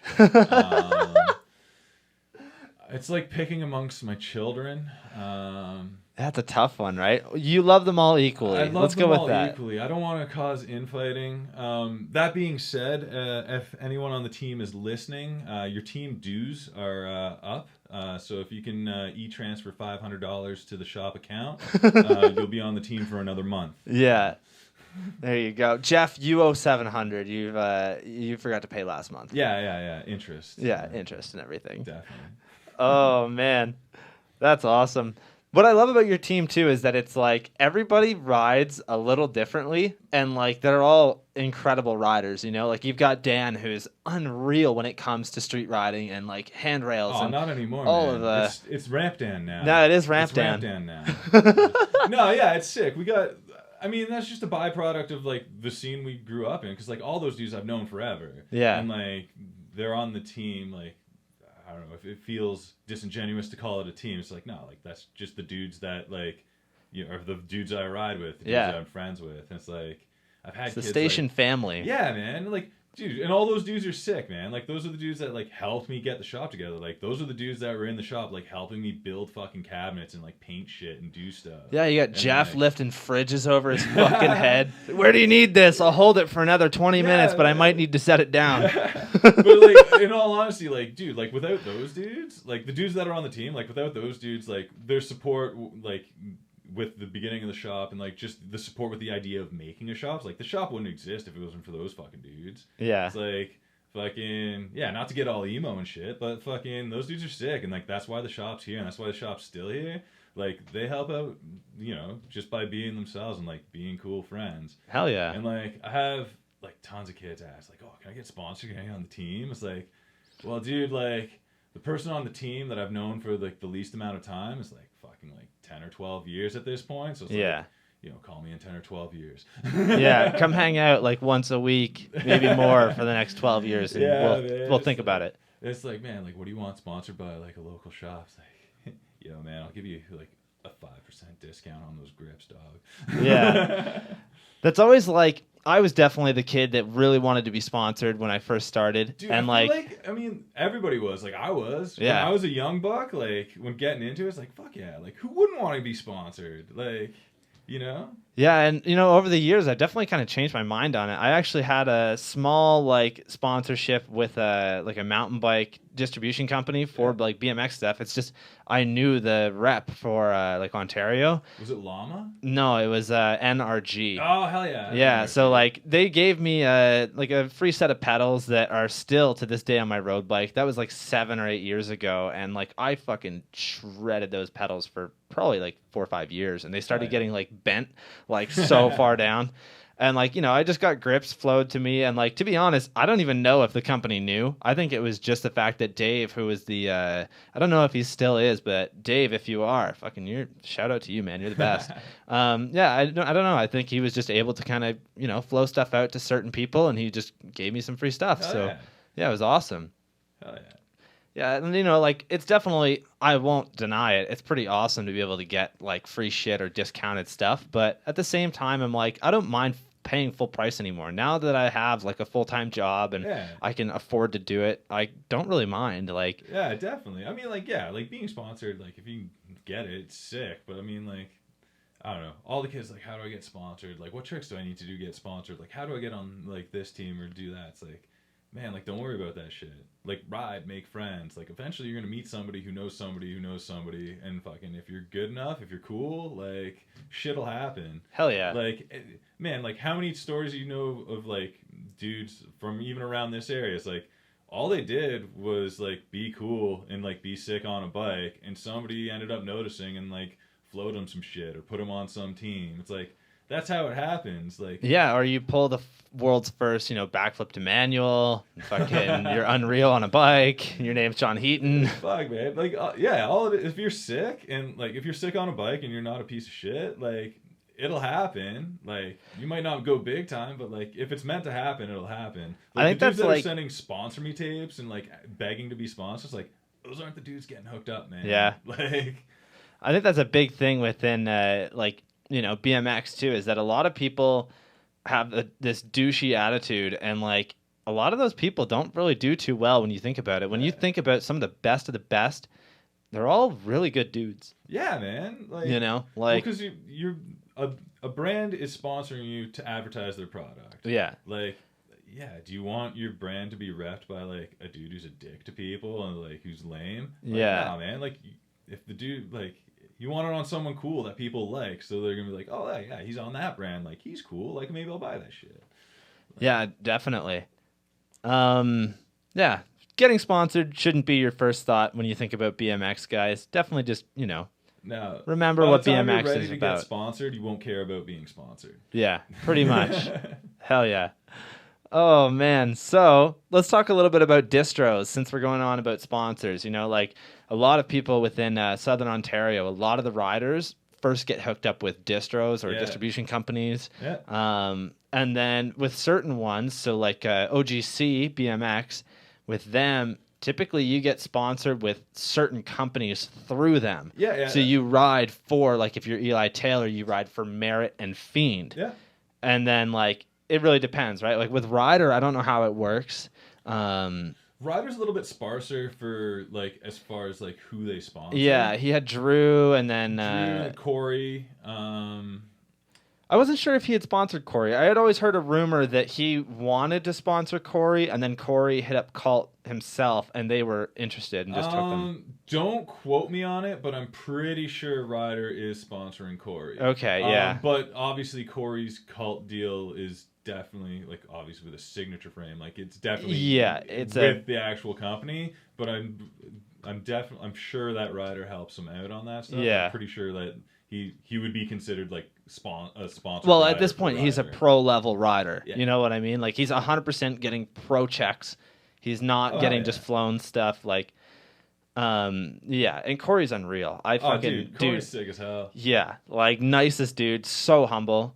Yeah. It's really cool to see like a new big Canadian name. You know what I mean? Because we went for a couple years there without anybody like huge, but like right now, all I hear from people like that are not from this like country or anything is like, dude, Corey Walsh is sick. I'm like, he fucking grew up an hour from here. Like, and he did it all without doing any tricks. Yeah, exactly. Like, that's sick as hell. No, yeah, it's crazy that like he's so local. Like, man, like that was like the weird Razor kid doing flyout flips at Inflow. It's like, oh, that was the kid that came second behind Gabe at every contest. When they Oh, hell yeah. It's like, hell yeah. Like, that dude's sick as hell. Like, he's always been super cool. And, like, yeah, super stoked that, like, everything's happening for him because, like, couldn't happen to a better dude. Oh, of course, man. He definitely has earned it, you know? Like, hell yeah. I hate to say that, like, you deserve stuff when it comes to, like, BMX or anything. Yeah. He's earned it. Dude, like, he's a perfect example of what we were talking about before. Like, he wasn't out there like, oh man, like I want to get on Cult, I want to get a pro frame, I want to do this. Like, no man, like he lived BMX, like he lived the BMX lifestyle, like lived in a van, like drove to spots, like got himself places and just rode because like he was stoked on that shit. It's like, well, look what happens, man. Like super stoked on it, love BMX. Like he's sick as hell at riding. Obviously, it's like, well, you meet people along the way, and those people notice, and then you're Corey Walsh getting like Rider of the Year and freaking winning massive contests and just being generally awesome. Yeah, really good point, man. Yeah, Corey's unreal. Like, it's incredible to see, like, you know, there's quite a few pretty big Canadian names nowadays. Like, when you think Canadian BMX, first person you're going to think of right away, Drew Bezanson. At least in my mind. If you're older, Jay Miron. I don't know. I thought Greg Henry. Greg Henry, he's pretty fucking rad, that's for sure. Dave Asado, if you're definitely from the mid-school era. Dave Asado, that dude's legend. Yeah, man. There's quite a few Canadian legends, and I gotta say, Corey's going to be one of them. I think in 20 years, he's going to be a Canadian legend that people will remember. I think Corey, like, yeah, he's definitely, like, gotten in that stratosphere of, like, BMX celebrity. Like, I put him up there with, like, Miron and Asado and, like, Heaton's, like, these are the names that you remember. Obviously, Bezanson. Like, yeah. These are the names that you'll remember. Like, fucking, yeah, like 10 years from now, like, Corey's still probably shredding 10 years from now, but, like, people will remember, like, man, like, Corey. Oh, of course. And, like, you know, it's really hard to top some of the, like, biggest Canadian BMX superstars like Jeff. Like, it's really difficult. Jeff is, like, top-tier BMX guy. Oh, so. Dude, 100%. Like, yeah. I would say, like, I said that in that, like, stratosphere of BMX celebrity, like, Jamie on that's one step below, like, Jeff. Oh, of course. Yeah. But that's the thing. We didn't even need to name him. Like, yeah. Oh, fuck. So let's talk a little bit about what distros actually do for a BMX company. I find that a lot of people that, you know, maybe they're just getting into BMX or even some pioneers, not pioneers, but like veterans of BMX, they might not even know where you get these parts from. So for a BMX shop, let's go like BMX company to BMX shop. How does this work? Like the traffic, I guess, or where do these things come from? Like basically what it would be like most of your BMX companies are going to be headquartered in the States, and most of BMX product is going to come from Taiwan. So yeah, if you're in the States, it's easy. Taiwan to the States, and they still have distributors, but you're seeing more and more like direct to consumer from the brands. But it goes out. But you obviously need somebody to bring that over the border and sell it to the shops in Canada. That's where your distributors come in. So it comes from the States to your distributors, and then the shops buy it from the distributor, and then from the shop to the consumer. So can you name off any companies in your head right now that don't actually deal with distributors and deal direct? That's a kind of a bigger thing when it comes to mountain bikes, I think. I mean, it is big in mountain bikes, but you're seeing in BMX too. Like Mafia was dealing direct, Collective was dealing direct, Yeah. like direct to consumer. Even like back in the day, like Carl Pointer, he did. Crap, now I can't remember the name. He did a company, and I'm gonna remember it later. But Well, we're gonna have Colt Fake on the show soon, and I know that he's kind of like he's really Ezra, dealing with band. That was it. Yeah. Carl Pointer back in the day had Ezra that was direct to consumer, and yeah, direct to consumer. It's good and it's bad. Like the consumer gets a good deal, 100%. It goes through less hands, less people have to make their money off of it, but you have less support and less quality control. And one of the same. I don't want to say less quality control. That's different for every company. But somebody still has to build that bike. You still, are going to have to get stuff fixed or have issues or have some sort of, like, if you want to warranty it and someone needs to inspect it for warranty and that sort of stuff. Like, you need that sort of back-end support system where the shops come in. I'm not a huge fan of direct-to-consumer, but it's kind of like mail orders. Like, it serves its purpose. It's right for some customers, but I don't think we'll see everybody go that route. Yeah, no, I completely agree with you because the big thing too is that like, a lot of these BMX companies, in order to get a hold of them, is for one going to be a pain in the ass. So a lot of the distributors, they'll actually go out of their way to say like, oh, if you cracked a frame, we'll send you a new one, and then at the end of the year or end of like a certain timeline, we'll send all of our like broken ones back and get refunded for it essentially. Yeah. So they go out of their way, whereas a shop like yourself, you would not be able to just give somebody a frame and hope that the company is actually going to give you your money back, right? Yeah. Like it's just not a possible thing. Yeah, I mean, I think distributors play like a really important role in in any industry really, but especially in BMX because for these companies that aren't even in Canada, they're headed up somewhere else. Like you need some sort of like mediator, like you need somebody to support your customer base in that area. And it sucks that there's less and less like BMXer run distros. Yeah. I hate that. I don't want to say. Well, yeah, I guess I hate that like a lot of the BMX companies are being distributed by big mountain bike companies now. Yeah, OGC, like not to talk any shit, OGC is incredible. They have a very good like support team, and when 10-pack unfortunately, came to its end, they were there to pick up a lot of the companies. Same with 1664 when they kind of went out, and then a really good BMX run one I believe would be Kill 'Em All, right? I mean, yeah, there's Kill 'Em All. There's obviously Ryder, which is probably like the biggest, like Ryder owned, like still like BMX distributor. Like they don't do like mountain bikes and all that other sort of crap. Then there's Jagger Co. Yeah, Jagger is it's more of a mountain bike place, is it not? No, am I wrong? They're BMX. BMX. Oh, weird. I feel like I should know that. Yeah, man. No, those dudes are sick. Like, Jagger Co.'s same dudes that do the Crusher stuff. Like, that's, another Canadian distro. But yeah, I miss the days of, like, Brink or 1664 or whatever. And, like, 10-pack and that sort of shit. Because, like, it's sick being a shop and talking, like if you have an issue, like any of those dudes, like call up, like I talk to somebody who knows exactly what they're talking about. I don't have to dial 5 for English. Yeah. Like, you know what I mean? And that sort of stuff, like that's important to me as like a BMXer and like a shop owner. Like I can talk to a human that knows me, that knows the product and whatnot.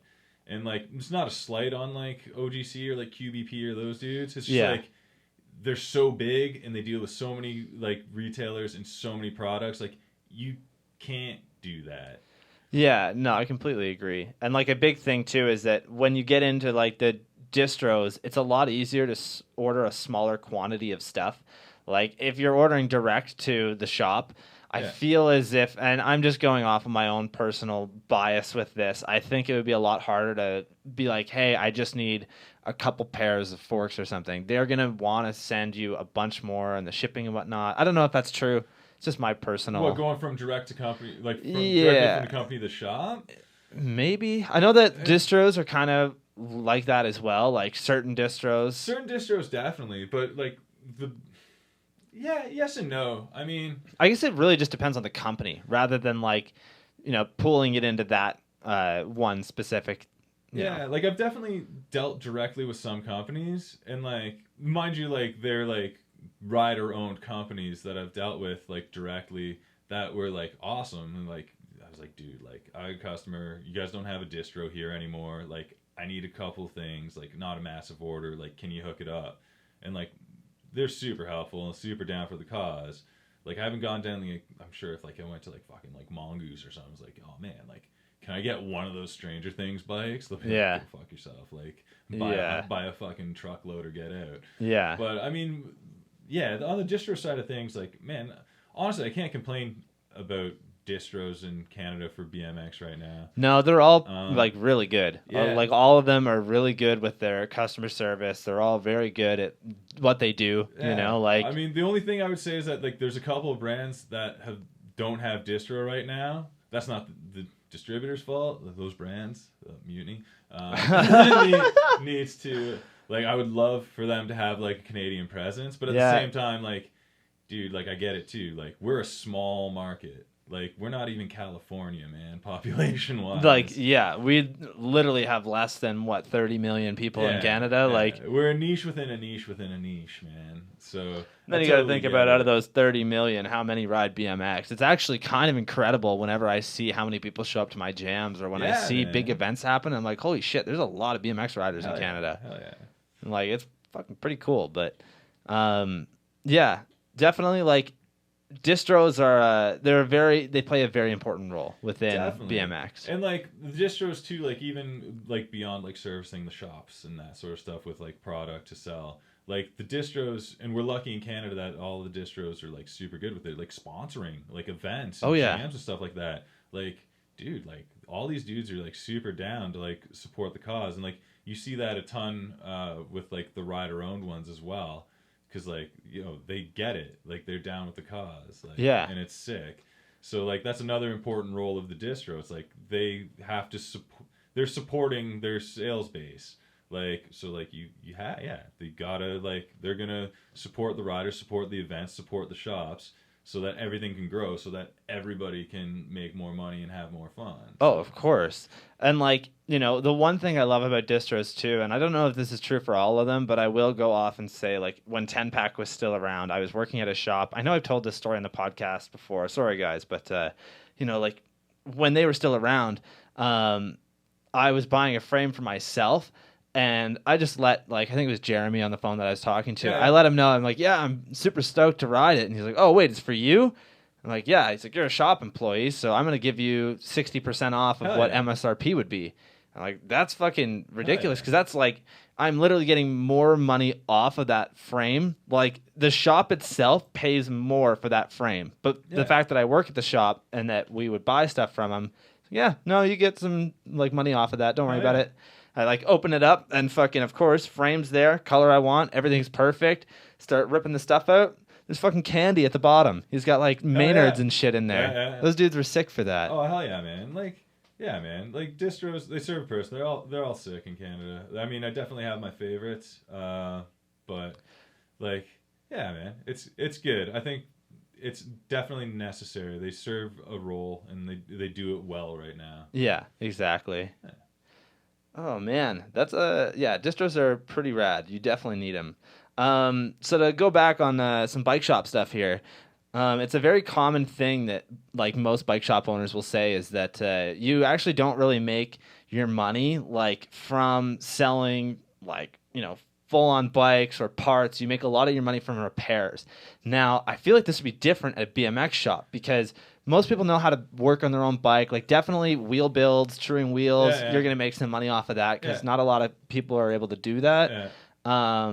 And, like, I'll be honest, I build my own wheels, but I'm not that great at it. Like, they've definitely lasted me, but if you want to be able to, like, ride that same day, if you're able to build that wheel, fucking good luck, man. Like, yeah, man. I mean, most of the money is definitely the majority of the money is coming from selling actual product, but Yeah. I mean, repairs do factor into like the money flow like pretty well. Because like you said, like yeah, everybody needs a wheel built or like something like that. Trued or something weird that they don't know how to do. Because like you can throw a stem on. Exactly, but... it's a pretty simple beast, but like there's stuff, and a lot of kids are actually just like really bad at it. So like a lot of kids will try to fix their own stuff and then come to me and it's like, can you fix what I messed up? It's like stripped stem bolts. Oh, or like, yeah. Fuck. Or like just different stuff. Or like even kids, because everybody's on free coasters, like nobody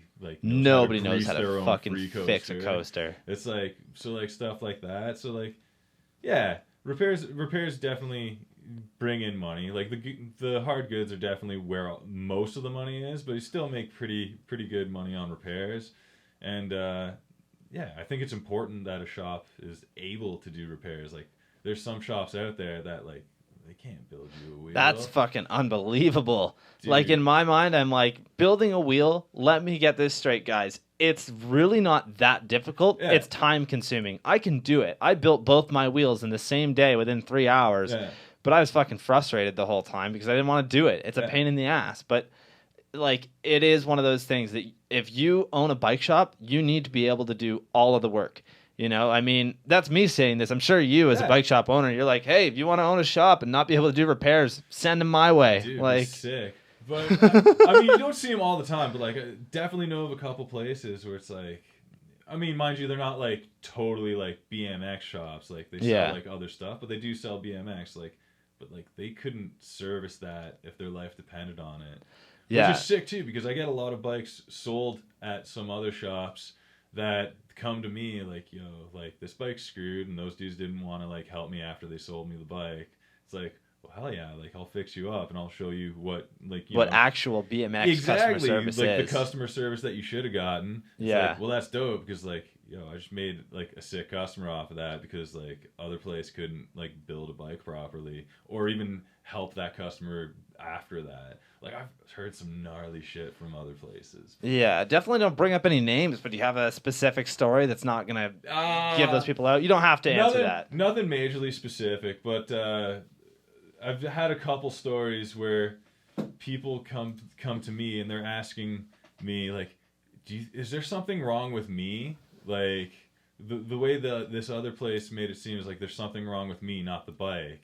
It's like, no, what? Dude, like that's no, like you aren't too heavy, or like you aren't too old, or you're not too big. Yeah. Like, yeah, like you can ride these bikes just fine. It's like there's just adjustments on the bike. Like they should have just fixed the bike and not like guilt tripped you about like your weight or like whatever. Yeah, that's kind of a shitty way to go about it. You know, Yeah. you're definitely gonna lose a customer on like telling them they're too big or they don't fit. You know, Yeah, like man. so then why would you sell them that bike in the first place? Yeah. Like if you think that that's the way that it works, then it's clearly that you're just trying to get some commission off of it.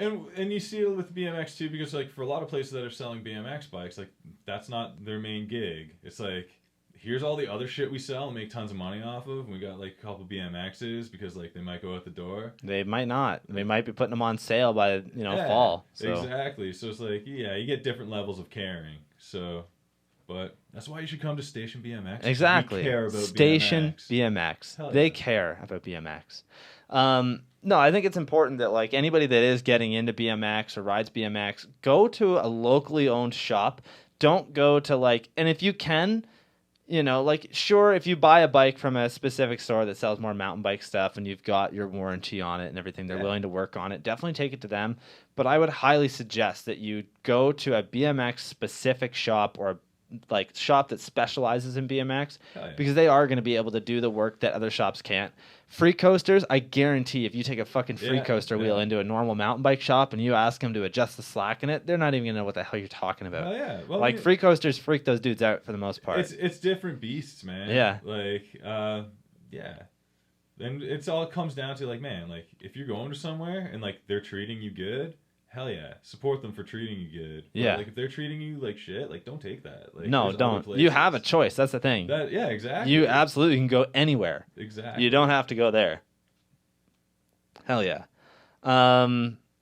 Yeah, so like definitely it's kind of cool that like a majority of your money is made through selling parts rather than repairs, because that was like the shop that I worked at. 100%. That's how they made their money, was repairs. Oh, dude, yeah. Like in a typical like a full serve shop, for lack of a better term, like road bikes and mountain bikes. Road bikes, that. mountain bikes, like, everything. Hell yeah. And like most of the dudes that ride those things, like commuters and stuff like that, it's not even that they couldn't do it themselves, it's that they couldn't be bothered to do it themselves. And it's like, yeah, man, like I miss the days of being able to like, well, not that I ever made that money, but it's like charging like $50 for a tune-up that took me 15 minutes in the back to fucking turn out. Yeah, I got a line of them, like friggin' filling up the back room. Oh, like, of course. Yeah, man. Like I wish I had that in BMX, but it doesn't happen in BMX. That's just the way that it works, though, right? It's the nature of the beast. But yeah, it's always funny to see, like, you know, like when the shop I was working at, they specialized in like road bikes and mountain bikes, and like they were fucking working on some of the most ridiculous, like the one bike that they had in there that a dude bought and he like was bringing to get full tune-ups. The guy is a triathlon athlete. He has a fucking Chevelle P5 with fucking like Shimano automatic like wireless DI2. shifting, like brakes, all that stuff, like ridiculous. And like that dude fucking didn't care. He has more money than brains, you know what I mean? He can't fix it. He doesn't give a fuck. He'll just get them to do it. Fucking A, man. Yeah, and it's like when it does get into that level of stuff, you really should start treating it like a vehicle, because that bike that he had was, I don't know the exact price point on it, but I definitely know that it was a lot more than your typical BMX bike. Working in like full serve shops, I've definitely sold bikes like well north of 10 G's. Oh, easily. Like, wow. We had the fucking craziest story ever, man. When I worked at this shop, the owner had a downhill bike that he had built up for himself. It was like a Norco team downhill bike. And rode it for a little bit, not very often or anything. Fucking puts a sign on it. You know, fucking, I think it was $9,000 that he put on it for this bike. Like, fully decked out. Fucking guy comes into the shop, pulls out fucking $7,000 cash, throws it on the desk. I'm walking out with that bike. I want this bike. I got $7,000. And fucking dude is like, all right, here you go. There you go. Take it. Yeah, it was weird too because we never saw that bike again. So I'm like, I don't know. Like, I would love to hear what actually happened. Oh, they turn into garage models, man. Yeah, these dudes will hang them in the garage so they can tell their buddies about, like, oh yeah, like that's my pro DH bike when I used to be like really big into downhill. Used to be sick. Used to bomb hills going 150 miles an hour. Yeah, I'm like, that shit fucking blows my mind. I love the like. Red Bull always posts these videos of like their pro level dudes riding like the downhill courses where it's going through the cities and stuff. Yeah. Oh my god, it scares the shit out of me. Dude, it's ridiculous. Oh fuck. All right, so let's change the subject here a little bit. How did you get into BMX photography? Would you call yourself a BMX photographer? No, I wouldn't call myself a BMX photographer, but I have problems with people calling themselves photographers, but that's my problem. It just seems that everybody with a camera is a photographer. I can agree. I just never wanted to be that dude that's like, oh, I'm a photographer, when like everybody's like, that guy's calling himself a fucking photographer. It's like, dude, like I've sold photos before, but like that's not like the thing, like that's not a career for me. That's not what I do, so I don't consider myself a photographer. Like if I was like that was what I was making my money at and that was my career, you'd be a photographer. I'd be a photographer. But I'm not. I'm just a dude with a camera that like takes a shot every once in a while. No, I can definitely agree. And like, you know, I'll admit when I was first getting into filming, before I was even in filming, I was doing like photography. Yeah. I actually had like a few photos end up in an art gallery. One specifically that was like a BMX photo, which is really cool for that to be like accepted by like, you know, an art community, because typically, you know, most people that are like photographers or like photography teachers will look at this stuff and they're like, oh, that's wrong. Like this is totally, this makes no sense at all. Yeah. When like in the mind of a BMX rider, it's absolutely the perfect shot, right? But yeah, like I used to fucking call myself that. And like at this point, I wouldn't even call myself like a, you know, I hate the term like cinematographer. Yeah. I'm like, I would not call myself that. I wouldn't call myself a like videographer. I would call myself a BMX filmer. Like, I think that's kind of like, I don't know if that's just a more like mainstream thing for BMX, but I don't know. When I look at like what I would call a filmmaker or cinematographer, I look at like Christian Regal and I'm like, that's a BMX cinematographer. Yeah. That is like, you know, Justin Soul, BMX like videographer, you know? Yeah, definitely. Me, BMX filmer. Yeah, well, I mean, I don't know. It's all just labels and bullshit Yeah. anyways, but like, yeah, like, the term photographer is like, and at the same time, it's like, I don't want to be associated as like a photographer. Like Yeah, that exactly. insinuates that I'm good at something. Like, nah. Well, I'll tell you one thing. You're pretty good at double whips. Oh, not anymore. Yeah, how It's did you been a get into minute. doing double whips? Like, because you were doing them on, like, I don't want to say a trail build frame, but, like, you really don't see double whips too often unless it's with, like, full gyro setup, park kid. It's funny because, like, it came up on my Facebook feed. It was, like, 10 years ago. It was, like, memories or whatever. And, like, I made a status, like, oh, like, finally got double whips back again. I was like, fucking how long ago did I learn how to do Yeah, double like, whips? back again. That's crazy. But, yeah, I don't know. Fucking double whips are fun. They're scary now. They look fucking so crazy, They're dude. super easy. That's the thing. I'm like, I suck at tail whips, and I've tried double whips before, and I just can't. Like, it gets to one, and I'm like, I don't know what I'm I mean, doing. the thing is, if you can do one tail whip, you can do two. Yeah. Like I tell people, like, not that it comes up very often anymore, but like people have asked me like, how do you do double whips? Like, just don't catch the first one. Like, what do you mean? It's like, don't think that you're doing a double tail whip. Do one tail whip and don't catch it. Your body will do the rest. Yeah. And like, dude, that's always how it's been for me. Like, if I think like, all right, I want to do a double whip, fuck it up.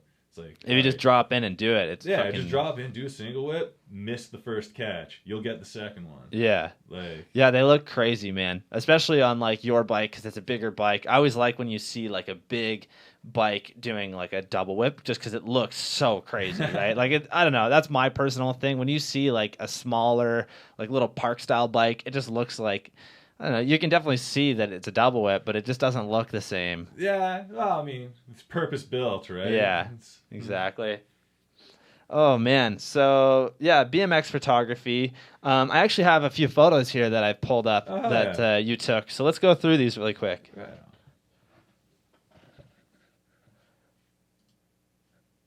You did not take that one, but you did take this one. Oh, yeah. That was a quickie for when Gabe got on McNeil.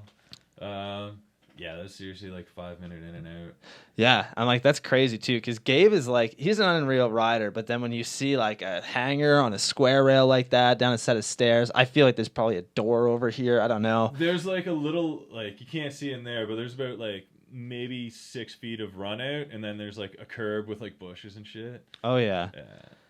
Yeah, I really like that photo, man. And like, it's a really good one of Gabe too. Gabe actually did an episode of the podcast, guys. Make sure you check it out after this one. Gabe's unreal. Yeah, Like, Gabe kills it. Yeah. Shout out to Gabe. he's the best. All right, and then next we have, let's see here. Oh, I should probably hit this thing. There we go. Dan Kauke, correct? Oh, hell yeah. Dan at Bridge Spot. Yeah, that's like so fucking gnarly. Like, I can guarantee there's such a big dirt run up to that. And Man, like, yeah, it definitely doesn't translate into the photo, like how gnarly that spot is. yeah. But yeah, it was a fun one. I just think it's so crazy. Like, you know, he's going so fucking high up it too. And like, I honestly don't think he could have went very much higher without like hitting the fucking wheels. Yeah, because you know? get into the crotch of that thing. Yeah. But that's a sick spot too, because you don't have to pedal at it. There's a big hill. Oh, that's it's like sick. kind of like in a dip. So you take like you just like you don't even go from the top of it. You kind of pick where your spot on the hill to how high you want to go on the thing, and it's like you just point and shoot. Hell But, yeah. Yeah, that spot is sick. Some dudes have gone like over the crotch on that too. Like, Yeah, I was gonna say, I would like. Could you imagine fucking people wall riding the top and then back in? That would probably be nuts. But it's like that. The bottom where that meets the ground is fucked. Like It's probably so fucking beat into the dude, ground and like yeah. shout out to Stefan, who's like the Hamilton spot modder. Yeah. Dude, King Crust himself. He put in work in that spot, clearing out the run and like trying to build up the bottom so it wasn't as like abrupt. Like it feels like a wedge at Shell Park if you've ever ridden Shell. Like that's what the bottom of that thing feels like. So going at speed sucks. But, oh yeah, you gotta pull up like. oh dude, yeah, you got to pull back. But yeah, that's a sick one. Yeah, that's a really good photo of Dan. All right, let's I see feel like here. most of my photos in the last like 8 years are just Dan's. Yeah, well, Dan's a shredder. It's like it's really easy to take a photo of him because he's so good. It is, and like he's always down to shoot too. Yeah, exactly. And then Trevor with the front brakes forks that we were talking about earlier. Trevor is unreal. He's like such a unreal rider, especially for like the first thing you'll notice about Trevor, and it's nothing against you, Trevor, is 100% how big of a boy that guy is. He's a large human. He's definitely a large man. Human. And like he's definitely not let that slow him down. I've always heard the excuse from like my bigger friends, like, "Well, I can't do it. I'm fat." And I'm like, "No, you're just a bitch." Dude, Trevor kills it. He's so much like he's better than people even know, man. Oh, like, absolutely. That kid's super fucking good. I wish he still like rode all the time, but I know his knees are all like his knees are a mess and shit. Yeah, like that. He still comes out every once in a while, but does he still work at Inflow? No, I didn't think so. Not I haven't for seen him in a while. Years. Yeah, he's got his own thing going on, but like he'll still come out. I see him. I've seen him like Wednesday nights here and there, like on bike nights at Inflow. Hell yeah. Come out and like pedal around. Sick to see, but that dude, yeah, he's sick as hell. Fuck yeah, Trevor, you the man. All right, we'll bring this back. Sorry, 1 second. No worries. I wish I had a photo of Trevor pulling his best trick ever. Yeah. Shotgunning a can of Four Loko in the back room of Inflow. Nice. Oh, that's funny.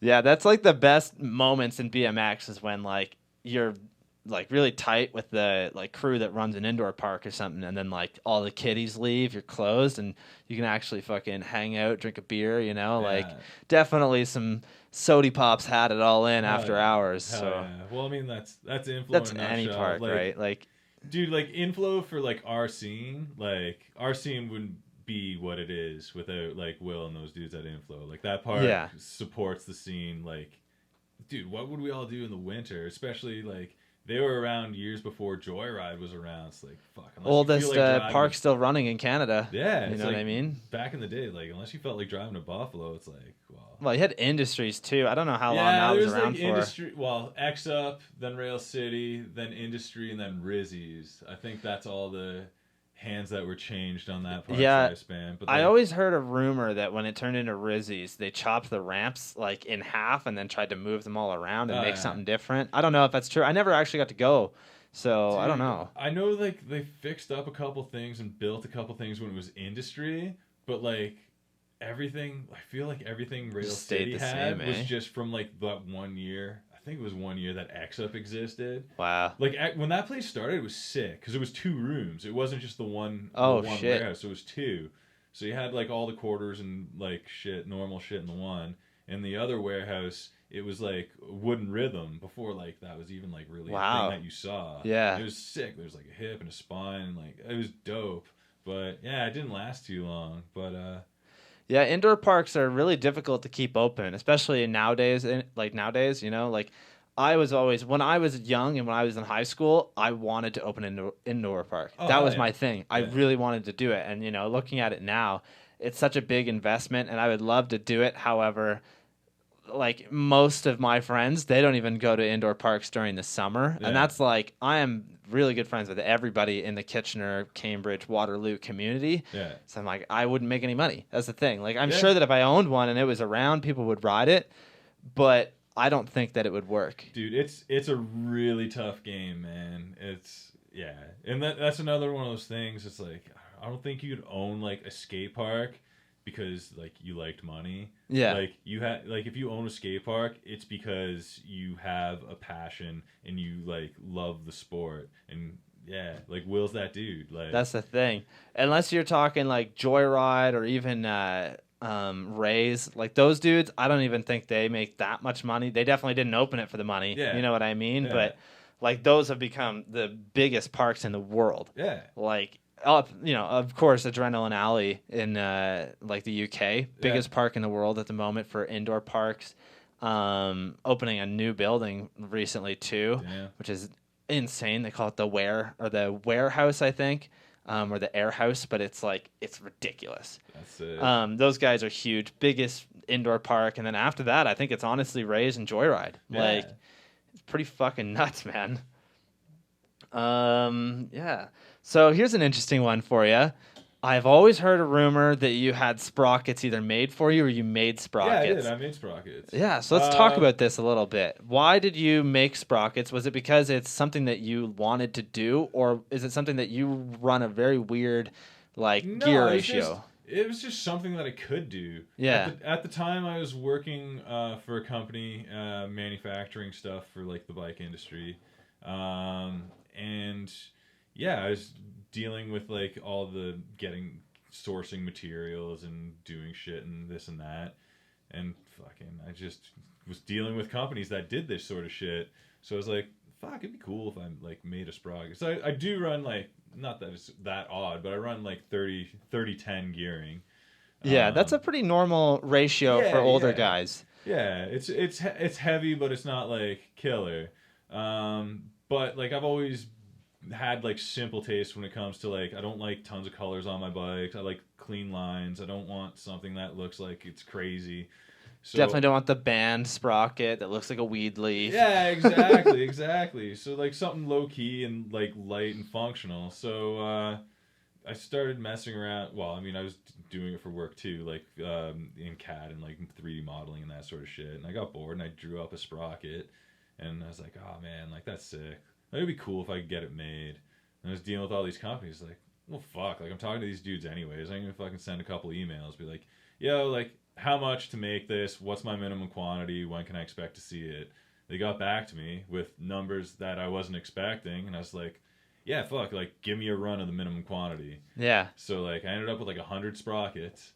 Damn. And, yeah, they're sick. I still got a couple of them, but most of them, yeah. Do you still sell them or no? I still have one or two in the cabinet at the shop to sell, but... yeah, it's not exactly something that people are looking for, because it was a 30 tooth and it was 4140 steel heat treated, and it was 19 mil 48 spline. So it was very specific to what I wanted to run. Yeah. And yeah, I literally only made it because I wanted one, but I had to get 100 of them. So yeah, it's like, no, fuck that's it, fair. let's get 100 of them.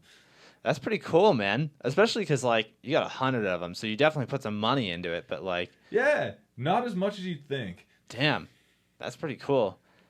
Yeah, I guess sprockets would be one of the easier things to make, just because it is like they can cut them out super quickly. Yeah, and especially like mine wasn't fancy. Like it was clean and basic. Like they wouldn't have even needed to change the tooling on the machine. Like, yeah, it's like it would have been like a one process fucking like. Oh, that's sprocket. pretty cool. So it was definitely on the cheaper end of what it could have cost. Yeah. Like if you wanted to do like a fucking like full guard aluminum sprocket, like yeah, it's gonna cost you a hell of a lot more. But my shit was like real basic and cheap material, so like it worked out really well. Have you ever thought about doing station sprockets with the station logo? Oh man, I wonder if it'd be possible. I wouldn't want to put that S logo on a sprocket. I don't know if it would be functional. Yeah, that's the thing. But like I've definitely thought of manufacturing things and selling them through the shop. Not necessarily under like a station brand, because I feel like I would want to hit a wider audience if I did actually go into manufacturing like BMX stuff. But it's definitely something that I've looked into and like still kind of have some things on the back burner of like maybe not. But yeah, I'd love to do more shit. I've looked into getting my own like CNC mill and shit like that. To do stuff like in house, which I mean that's super fun and sick. Was like that's not a way to. It's make a lot of work, and it's not a good way to make money. Yeah, not a smart business decision. Yeah, it's like the stuff I'd be looking at. Like, dude, like I'm not skilled to take on like industrial side jobs and shit like that where you can actually make money. It's like I'm just smart enough to like hash out like a stem or a sprocket. Yeah. But like way too dumb to do anything like really meaningful with it. True. So yeah. But one of these days I'll probably end up doing something as far as like making bike parts. Hell yeah. That'd be fucking sick, man. Maybe I'll come scoop up one of those 32 station sprockets, man. Hell yeah. You never know. I've been wanting to change up my gear ratio. I already ride 28.9, and it's like it's pretty easy for the most part, and I like to go fast, so we'll see. Dude, well, I mean, we have our pro rider Will Fisher still running one. Hell yeah. Will's awesome. I think Tim Temko still has one on his bike. Nice. Yeah, it's been a while. That's a while back. Yeah, fucking dude, you had 100 of them, so. Yeah, man. I think that was like 2012, I want to say. 2011, Damn. 2012, yeah. Yeah, I always heard a rumor about that, you know? And I always heard weird ones where it was like, yeah, if you need a 27 tooth, hit up Adam Mrowka. He has them. I'm like, okay. They're here we are, 30 tooth only, right? Yeah. I mean, I ran 29 tooth for a while. Okay. But, yeah. I wonder what 29 tooth is like. If you just go up that extra one, do you feel a big difference? Not really. I mean, the only reason I got the 29 tooth was because it was a tree light and fucking I needed a sprocket and it was there. So Fair. I got it. It's it's not 30, but it's 29. It's it's kind of cool having a goofy size sprocket. Nobody else really running a 29. You know what's so funny? I never see any parts from Tree, ever. Dude, Tree is so sick. That's the thing. I'm they're so innovative. They're so sick. All of their stuff looks so clean. If you ever see a bike with all tree-specific parts, it looks fucking honestly, so minimalist and so crazy. I know Sam ages ago was trying to sell the company. Well, not trying to sell the company, but trying to have somebody buy the company. Buy in or... Yeah, buy into it or whatever. Yeah. I don't know whatever happened with that, but dude, back in its heyday, that shit was awesome.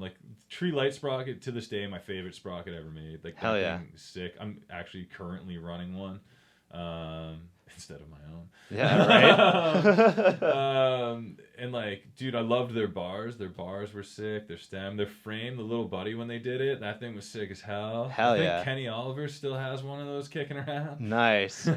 Ryan just said, those sprockets are the best.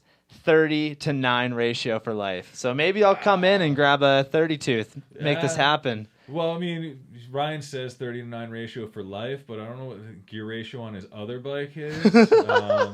Fucking 2-bike Ryan there. Maybe on his trail bike it kicks, but... Oh, man. Alrighty. So I got one last question for you, and then we'll jump into some fan ones. Actually, you know what? Let's do these fan ones first, and then I'll ask you this last one. All right. So Chris Brown, not Rihanna's ex-boyfriend, guys. He actually wants to know what your best customer story from the shop is. Best customer story. And sorry to interrupt. If any of you do have a question that you want to ask, I'll throw the number on screen. Now's the time. Hell yeah. Best customer. I don't know. There's been so many. I had a dude try to buy my bike off me. Damn. That's a weird one, eh? Dude, he came in and he was, I don't know. He came with some friends. I guess he wanted a bike and he wanted to show off how much money he had. He's wants my bike.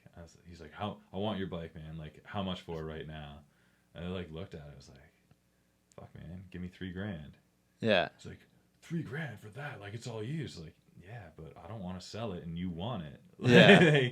If you walk out of here not buying my bike, I don't care. And he's fuck, I only had $600. You're not getting this bike for $600. Yeah, that one was funny just because it seemed like he wanted to come in the shop and act like a big shot in front of his friends and buy a big expensive bike. It's no, yeah, man, you have enough to buy a Sunday, a prime or an entry level. Yeah, exactly. Oh, that's funny. That's a good one. Yeah. It's so weird that somebody would come in and ask to buy your bike. You know what I mean? I completely get what you're saying because only that kind of person does that. It was just strange. Then we have a customer we'll call Top Bracket. So he comes into the shop and I forget what bike it was. It wasn't a good bike. It had a one-piece crank, American BB.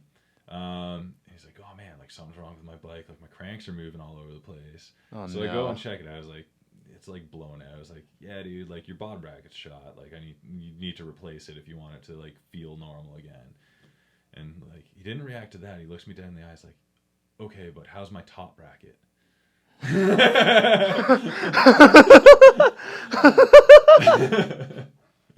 Oh my god. Yeah. That's so funny. Yeah. So I mean, oh my god.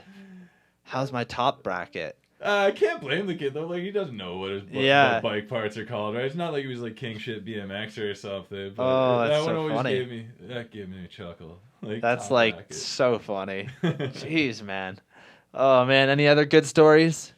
I don't know. Not that I can say on air. I mean, we used to have the dude that comes that we called him the shit bandit at the old shop. This is an older dude.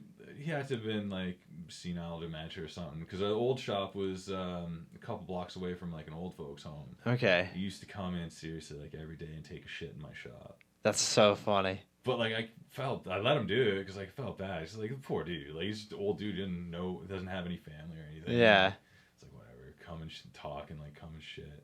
But it got to the point where like he wouldn't even try to make small talk. You just like, walk in. Walk in, like go use the bathroom and like fuck off. It's like, all right, no, like we can't have this dude destroying my bathroom every day. Yeah, so, definitely like, not. I put a sign on the door to the bathroom. It's like out of order, and like that sign stayed on the door for a month because you'd come in every day. Shitter fixed yet? Nah, man. All right, bye. And like walk out. It's like fuck. It took a month of that for him to be like so to stop strange, coming eh? through. Yeah, dude, having a public restroom in your fucking business has got to be one of the hardest things ever. Like, I work in a retail store, and we've figured out a loophole that, like, our store, for the specific things that we sell, the store needs to be over 3,000 square feet in order for us to legally have a washroom. Yeah. So we just don't have one because we're just under. But we did do the same thing for a while where we had the out of order sign on the door. And, like, even when people ask, we just say, like, you know, it's out of order. Because people will argue with you and argue with you and argue with you. And I get it. Yeah. I can understand, man. I've been in that spot where you're like, you got to take a shit and you can't find a place to do it. Yeah. But at the same time, like, I don't know. There's so many different places in the plaza I work at where I'm like, just fucking walk over to Mary Brown's. Like, they won't say anything because they can't. Like, yeah, either way. Yeah, cleaning public restrooms was the fucking worst. Not going to say what business it was that I worked at, but I will never fucking clean a public restroom again after the fucking, like, literal shit that I seen. People are awesome like that. Yeah, that's for sure. Oh, man, enough shitter talk. Beatrice wants to know if you can tell us a story about a customer who really pulled at your heartstrings. If you can't, then don't worry about it. I mean, nothing comes to mind particularly about, like, pulling on heartstrings. Yeah, I'm trying to think. Maybe just shout out a really cool customer. You don't have to say their name, but just maybe tell us about that customer. Like, every once in a while you get a customer that's, like, just super stoked on, like, bikes. And that's the best shit ever. Because, I mean, like, I'm sure every shop's the same, but, like, I sell tons of bikes to kids that, like, aren't excited about it. Like, it boggles my mind because, like, that wouldn't have been me as a kid. But, yeah. Like, kids come in and, like, the parents are like, which bike do you want? Oh, that one. And it's like, all right, we'll take that one. It's like, and the kid doesn't care. Yeah. But, like, the kids that get, like, legitimately excited, like, stoked on it, it's like, that's the best shit. Like, that makes me feel so fucking good. It's like, hell yeah, like, this is why I'm doing it. And, like, sometimes it's not even kids. Like, I had, I don't know if they might be listening, but, like, fucking Frank and vegan BMX boy.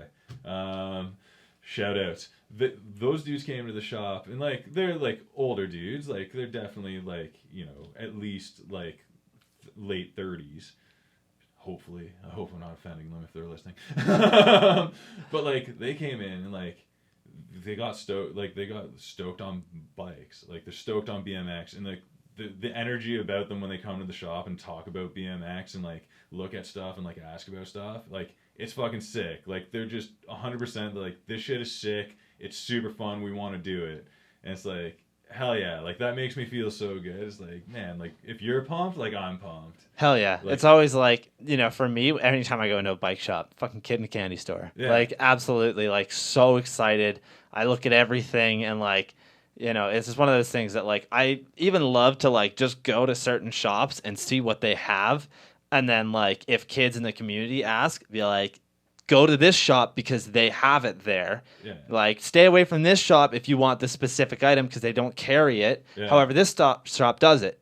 But if you need this specific thing, go to that other shop, you know? At the end of the day, all the shops in, like, the area of, like, you know, Kitchener, Waterloo, Toronto, the whole Southern Ontario, like, area are fucking rad. They all rock. Everybody that, like, is in the area loves BMX, which is sick, you know? Yeah. So I think we're very lucky with the shops that we do have within, like, you know, the area. So totally, yeah. Fuck yeah. Cool. So let's we got one last question here, and if anybody wants to call in, again, now's the time. Last question.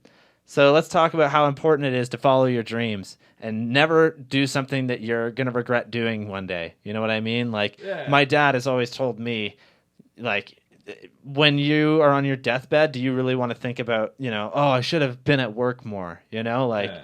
He always says, do what you want to do, because that's really the moment that you're going to feel all of it.